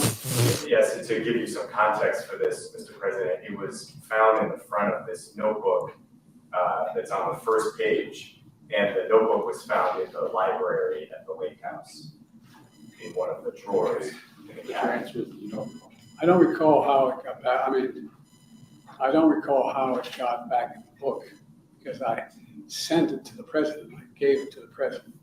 And this looks like the original. I don't think maybe there's a copy made of it, but I don't think so. It was faxed, just to give you Oh, some okay, that's context. why. Yeah. All right, now I got it. I wasn't sure whether I handed it to the president. It was faxed to the president, which I had the copy. Right. Okay. You had the original. Yeah, I had the original. And I just put it in the book and that was it. Okay. Were you aware that you had kept it after your term as vice president? Did you know that you had it? He's like, I'm not aware of anything. I don't know that I knew, but I wouldn't have. Oh, wait, these are brutal. Ah! Sad. All right, let's see. Crom Smites you says, I also ran a 5.39 mile. Chrissy, I'm a big deal. Okay, thank you for the 2. Guys, Scarlett is not here yet. I don't know what is keeping her. She's tardy. Let's see. Let's talk about something fun. Let's pick out. Okay, I'm going to pick out a fun topic. Do we want to talk about warring neighbors that spend 10 years feuding over a tree that blocks the sun in one of their gardens, the Liver King, or a 51-year-old virgin? Or a 51-year-old virgin. Yeah, I think 51-year-old virgin, because that story actually did seem pretty interesting. And Chrissy, by the way, I sent it to you in the thing. Did you see that Mexican sailboat hit the Brooklyn Or I was Bridge? going to say that, the Mexican sailboat hitting the Brooklyn Bridge. It's not funny because one person died, but it is. And that's why I'm I hesitant think to it's play two. it because I don't want to get like a graphic violence thing. Oh, Is the that makes 50-year-old is the 51-year-old virgin Lenny, or are there multiple 51-year-old virgins? This is actually a woman. I'm pulling it up. Oh, I'm more impressed somehow. What is a 50-year-old? You're going to be even more surprised when you hear more details about this. I was a 51-year-old virgin despite being married twice. This is how it felt when I finally had sex, and why I now think I may have been better off without it. Was she Oh married no! when I have to she subscribe. I have so many Hold questions as a on, woman who has been hold twice on. divorced. Okay, whew. It's fair to say there was a long No, come on. Oh, do I have to just When subscribe? did Daily Mail do this? Huh. I don't know. I might as well just sign up. I do use them quite a Wait, bit. what was the lady's name? Let's see if we can find someone Oh, else who wrote man. it. All right. Virgil McVirgison. How embarrassing. All right, what was her name? Maria Louise Warney. Sounds like a total coos, man. Maybe that's just the author. Warney? How do you? I don't know if here. it's the name of the woman or that's who wrote this article. Maria Louise Warney. Let's see. What is a this boner one? killer. Okay. All right. Oh, this one looks like it's a free one. Okay. Okay, I'm putting it in the private chat right now. I'm sweating. All right, I will pay the $2. No, it's free. I'm sending you the free one. Okay. The chat is Wait, calling me. hold on. That might be a different lady now. How many are This there? is a different. That's a different lady. 50-year-old. Sorry, I apologize. Married twice. What must she look like that neither of her husbands wanted to bed her? Yeah, that's the part that I'm the most interested. As a woman who has been married twice, I am very interested in Very that portion of confusing. it. Yes. Kaylee, you've been married twice? I have, and divorced twice. I like getting divorced as much as I like getting married. Wow. I What's it love that. like? It's amazing. I love it. Very I wanna- Elizabeth Taylor. I would like to beat Liz Taylor in all the marriages. My goal is like 8 or 9. That's the goal ultimately. Divorced as many times as she married, she leaves well wishes behind. I kind of like that because it means you still have hope. Yes, it really does. I feel like I am one of the happiest ladies in the world. I love that. What was better, the first divorce or the second? I am great friends with both of my ex-husbands. I am better friends with my first ex-husband. He and we just got married when we were too young. We were way too young. We were together like 12 years, and it was a wonderful, wonderful 12 years. And then at one point we grew apart, and we decided that it would just be better if we moved on. Aww. Second ex-husband, we went found the real COVID one. crazy. What happened with the second? We got married after knowing each other for a week. Oh my God, you are Kim Kardashian. You are Britney Spears. I love It was beautiful. that. Cool. It was beautiful. How did you? It was amazing. What was that week like? We sort of knew each other before that, but we had never like talked romantically. So like we like a little bit knew each other. And then I was trying to meet up with him to give him, it was like COVID and nobody had any fucking money, and I was trying to give everybody money, and like It's actually pretty recent. I love that. yeah. So we that 1 week was amazing that we dated. Our 1 week of dating, we were trying. The only reason that it took us a week to get married is because we were trying to get to Vegas because I really wanted to get married at the Taco Bell in Vegas. Oh, But wow. it turned out that it was way too hard to go to Vegas in the middle of COVID. Wow. Yeah. So we ended up doing it in Rochester, where I'm from, and that lasted not very long, unsurprisingly. But it would have been great if that had worked. It would have been amazing. Life is about experiences. That's Mm-hmm. It really is. Yep. So are you single and ready to mingle? Is what you're saying? I am single. I am happily single right now. In Hot Water for Two. Put the link into archive.is and you can read a copy. Well, I put it in the chat. I put the wrong one and the right one. The wrong one is also a very interesting article, but I put the right one in there as well. Okay. Thank you, In Hot Water. Apparently that lady did like a lot of weird stuff. It's the same person, apparently. They have the same exact name. I was a virgin at 51 despite being married twice. Attractive, in love. So why did this utterly normal middle-class woman have to spend decades desperate for intimacy? Oh, boy. Can she draw a clock?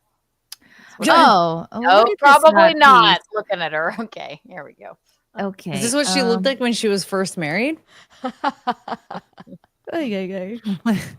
is me when I was 21. As usual, Carol responded with a perfunctory peck on the cheek and rolled over in bed. Determined to not be rejected again, I persisted. Then he snapped at me to stop. Wait, why are we starting halfway through? I know, because I was waiting for it to get interesting. I'll start from the beginning. Oh. Our hotel overlooked Salcombe Bay on the English Riviera, and a rosy sunset dappled the sky as we drank champagne on the terrace. I had booked the bridal suite for our weekend away, not because we were newlyweds, but because I hoped it would inject some romance into our 10-year-long relationship. That night, after a candlelit dinner, I dressed seductively in new lace underwear, nestled into my husband and kissed him. As usual, Carol, named by his romantic-minded parents after a Romanian king, responded with a perfunctory peck, what a great word, on the cheek and rolled over in bed. Determined not to be rejected again, I persisted. Then he snapped at me to stop. Although The man is named Carol? Yeah. Yeah. Yeah. Yikes. All the longing I felt evaporated, replaced by feelings of shame and humiliation. The night Carol snored, I lay sleepless, tears silently rolling down my cheeks. I cried because the man I loved, the man who had vowed to love and cherish me, seemed repulsed by me. It was not simply that our relationship had become stale. The truth was more shocking. We had never consummated our marriage, never once had sex, and throughout the 26 years we spent together, we never did. 26 years? I would have filed for divorce the next day. I would be like, who is you fucking then? What, you were waiting 26 years to have to have sex? What did you think after 26 years? That he wanted to have sex with you? What on earth? Also, his name is Carol. I can understand, like, it's unacceptable to like not have sex after you get married, and that I can understand a drought, but to like go all these years with nothing is I feel like stupid. I Like, can you gotta- understand not on the wedding night. I can't understand the next day. Yeah. That's where you lose. Yeah, we didn't on my wedding night. Yeah. It was so busy. We were Wedding so night, tired. You're exhausted and you want to open 10,000 envelopes. Like that is what happens on your wedding night. And then next day, you're horny. I wasn't horny till several days after. I was so tired, and we didn't even look at an envelope till like I was exhausted. Yeah, we got one in, didn't we? Yeah, I was about to say, right. I don't know. Sex is a big part of like, why even, first of all, why even bother being in a relationship, let alone getting married if you don't have like a good sex life with the person? I don't know. Yeah. Also, I'm a full thinking like, try it before you buy it, you know? Like, what is a relationship without it? But that's just my opinion. There's people who, enjoy sex for the heck of it. Then there's people who are like, oh, we want to have a family. So that's another reason to have sex. And then but to go this many years, I don't understand it. Why you wouldn't see some kind of a therapist after like a year or something, or 2 years, be like, all right, we got to fucking get a handle on this. After 26 years, just like, why even get married? You're not going to bone? Yeah. What's the point? Yeah. That's the craziest part. It sounds almost years. Insane. unbelievable that an attractive, intelligent woman with healthy sexual urges should ever have agreed to stay in such a union. It's all the more extraordinary to know that I had 2 such marriages to men who refused to make love to me. I would just lay down in the street if I were her. Get a job with a speed bump, encumbered with sadness. Right. Lasted from the age of 18 till I was in my mid-20s. My relationship with Carol began when I was 25. We wed when I was 38 and remained married for 13 years. So yes, I was still a virgin at the age of 51, the prime years of my life spent, this is so sad, without ever knowing the intimacy and wonder of becoming one with a man. So how did this come to be? I met my first husband, John, a compositor. Never get with a compositor. In my hometown of Tiverton, Devon in the mid-70s. He was a customer at the news agent shop my mother ran and asked me out when I was 18. John, who was 12 years older than me, was dependable and bookish. He looked strikingly similar to young Billy Connolly, and although lacking charisma, he was rock solid and kind. I found his physical reticence appealing. It assured me that he wasn't just after me for sex. Well, however, when I look back now, these people have looked elderly their entire lives. Are you telling me this is them young? What on earth? Draw a clock, the both of you, if you're telling me this is a young photo. What? However, when I look back now, I wonder if my mother's dysfunctional attitude towards intimacy skewed my understanding of relationships. Oh, maybe this is a picture of her mother. I don't know. Oh, okay. So, she was 18. That's her dad, but she was 18. She was 18. That's too young to get married. An adolescent. She looks 45. That also does not look like an 18-year-old, I think is the No. point. I love the dainty way he's carrying her weird purse too. I don't know. Those were bouquets back in the day. That was Oh, the that's a old school bouquet. Okay. Yeah. Oh, yeah, you got to be dainty wow. with that. That's a stupid bouquet. Yeah, I Yeah, mean, it's it's stupid. It looks like a loofah. Yeah, talk about a ball and chain. My God. As an adolescent, she told me sex was going to be was to be endured, not enjoyed. At night, I'd overhear my parents arguing in their bedroom. My father, Philip, craved affection, but my mother, Irene, would threaten, "If you don't leave me alone, I'll go to the spare room." It left me believing sex was a chore rather than an act of love. Mom was a lesbian. I mean, we all had boomer parents. This is pretty typical, I think. Mom was a closeted lesbian. When I was around 16, my parents did not have sex. My dad even made it a point to tell me in the car after my brother's wedding, "Oh, me and your mother haven't been intimate in 25 years or something." I'm like, why the fuck are you telling me this? Well, why bother being married then? I don't know. Oh, my parents had way too much sex and told me entirely too much about it. I would have happily known nothing. My parents I don't like it. My parents didn't, but they got divorced, but they're still really great friends. But they bone other people, and that's all good. It's an important part. Why be married if you can't bone the person that you love? Yeah, completely agreed. Shared chores. Shared chores. Let's see. When I was 16, I had a couple of innocent relationships, but Devin in the early 70s, premarital sex was still a matter for shame. I wanted to save myself. So here's a woman who's doing everything right, supposedly. I feel sad for her. Then along came John. He and I both concluded we should not have sex before we were married. So when he proposed during an admittedly unromantic casual conversation on a date, I said yes, imagining the passion was yet to be unlocked in my fiance. We were married in 1977. He was 32. I was 20. We spent our honeymoon night at a Devon Inn. He was romantic. A river meandered past our window, and I felt like a fairy tale princess in our chintzy room. But it was my time of the month. John recoiled when I told him, and as a result, we did not make love during our honeymoon. Oh, that's so sad. I was not unduly worried. I thought we had lifetime together to explore the physical side of our relationship. Once home, I strove to be the perfect wife. I always had a gin and tonic waiting when John returned from work, and I cooked meals from scratch. John, in turn, was kind. That's it. After supper, we'd sit on the sofa holding hands, occasionally kissing. He was sweet, but we always stopped short of sex. Maybe he was gay. John was gay. John was gay. Right. Yeah. And then you attracted another gay man. I understand a man not wanting to have period sex, but if you recoil, as she put it, gay. It's your wedding night. And then she attracted another gay man. That's what happened. That's definitely what happened. Right. She wanted men like her father, apparently. Yeah. As a young, naive woman with no previous sexual experience, I thought this must be normal for some couples. We would kiss and cuddle, but he'd stop before things went too far. So she never even gave a handy or a blowy or. Wait, John, who was Catholic, told me he believed sex was for procreation only, and because I wasn't ready to have children, I agreed we shouldn't sleep together until I was ready. That is crazy.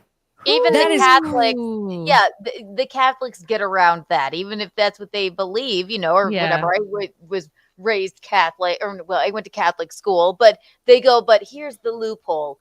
You just have sex around your period and act like it's for procreation. Then a year into our marriage, I got impatient and suggested we go to the family planning clinic to talk about contraception. During my discussion with the female doctor, John passed out. Gay. He said it was because he was overwhelmed by the smell of the disinfectant. Now I realize he probably had a deep-seated physical revulsion to the idea of sex. So even though I came home equipped with a contraceptive cap, he still failed to take any interest. Well, don't get a contraceptive cap. That's icky. I don't know what that is. Contraceptive cap. I don't know, like a Tim Pool diva cup. beanie. I don't know what that is. Oh. Gradually, Tim Pool wears it on his head. Exactly. gradually, I got used to the Yeah, idea it's not that like, oh, it's we'd contraceptive. Nobody wants to have sex never with you when you have wear the sex. cap. It seems extraordinarily. I mean, he just became a father, so somebody is. It seems extraordinarily to me now that I accepted the situation so meekly, but given what I'd learned from my mother, I concluded I was lucky. I was having a lucky escape. I never knew passion. I didn't know what I was missing. This is so sad. It is really fucking sad. That's the Wow. point. If there was no passion, I would never have even. Anyway, Gotten I wouldn't even married. care to be You don't get married. married. Yeah, you gotta have some passion. Right? Again, as a lady who is twice divorced, I had a ton of passion for both of my ex-husbands. Like, we Right. loved each other. We were incredibly, incredibly attracted to each other. All of the passion existed in that universe in those moments. And that's a beautiful thing. And you should embrace that. And that's a great reason to get married. If I did not have that, I would not have gotten married. Right. Or else Yeah. what's the point? I don't know. Or I mean, I guess like if you're like with an extremely elderly rich man who whatever, Yeah, right? Right. You get married for money or for fun, happiness. People have situations where they don't live with their spouses, right? We know somebody, Keanu, who doesn't live with Rich their wife. He has a hot young wife, but don't they understand love how that- living apart. I actually get the relationship now that I've met her. Yeah, I'm like, wow, this works for them. Yeah. I will say now, I recently bought a house. I will happily live in my house alone. I would love to get married again. I never want to live with another partner. I understand that. I could get that. I love being able to come together when you want to come together. Like, there is something extremely special about time together. So like, I've had in the past when I have had partners where, you know, I've like dated somebody, a lot of the time it's been long distance relationships. And I like that because I feel like the moments that you have are extremely special. You really cherish them and you make the most out of it. And yes, it's wonderful to come home to somebody and have somebody have, you know, a gin and tonic waiting for you when you get home. That's a wonderful, beautiful thing. I don't necessarily need that if I can have the happiness and joy that exists within the relationship. And I don't think that that's the first way to find it. I don't knock it, but I definitely don't knock it. If what works for you works for you, if you have a happy relationship. Yeah. You know, when I always go like, we need a smaller bed though. You know, like we like to sleep on like a day bed even, like because we want to snuggle. But that's our relationship. But I don't knock a person that's like, you know what, this is our marriage, and if we have passion and we live separately, I don't think that's a horrible way to go. No. Interesting. Yeah, I feel like this woman at a certain point, I don't know. I'm not a proponent of the R word, but if I'm her, I would get aggressive at a certain point. I'd be like, what does dick do? You know? I think I feel I don't honestly feel bad for her. I feel bad that these men, I think in my mind, these are gay men that couldn't come out, didn't feel comfortable coming out. She didn't realize it. And that's why they were, your husband should never recoil from you ever. No, like that's horrible. Period or not, like for good or for bad, they shouldn't be recoiling from you. I don't think she saw it, and they maybe were too uncomfortable to come out. So everybody, the lesson is you got to just be allowed to be yourself, and then It's shocking that happen. that somebody of this era, of this age, wouldn't be like, oh, we're having kids. Like, what? It's strange that she would just kind of wait around and right. Also, sexless communication is marriage. key. Right. If you can't talk to your partner or your husband or whatever, like, then there shouldn't be that weird toxic silence. Mm-hmm. That's that it was the elephant in the room. Yeah. Right. Ugh, that's so sad. That is sad. Oh my God. What a show, guys. What a show we had. No. Okay. I feel like the bean's about to wake up any moment. Keanu, what's coming up for you? Ooh, just subscribe to Keanu C. Thompson on YouTube and listen to Keanu Cast wherever you find your podcast. And refer to Keanu C. Thompson on Instagram and or Twitter for my upcoming comedy dates. And that's This was a little bit more of a serious SimpCast. We're gonna lighten it up next week. Don't you guys worry. It was fun though. It was. We learned a lot.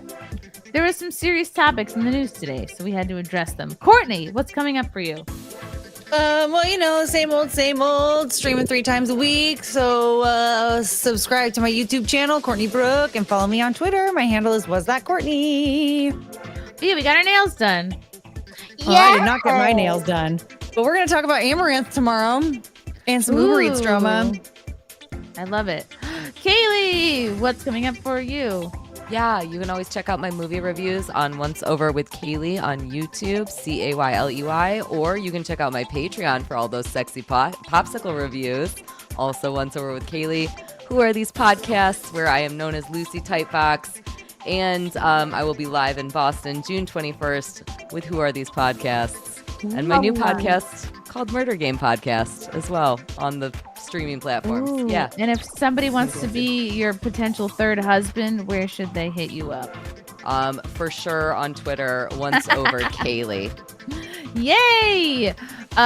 So fun. Guys, what's coming up for me this week? Ooh, I don't even know. Interviews with some people. Dancing. To be announced. I got a lot of irons in the fire. Thank you, God. Oh my God, a couple of last-minute super chats from Zato. Whoa, here she comes. Watch out, boys. She'll chew you up. Thank you for the 5. Oh, here she goes. Russell sounds like she should have offered up the butt. I agree. Russell, you see, this is what it would be like to marry Tony. Well, Russell, I'm sorry. It's just he bought me from a marriage trafficking circle. I had to do it.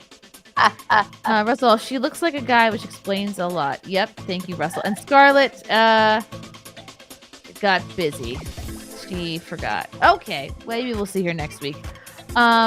K-Max for 2. Content House, this crew for 48 hours. K-Max, you in your dreams. All right. What? It's just random. It's just very random. Okay, thank you guys for watching. This was a great show. Thank you for simping with us, and we'll see you next time. Bye.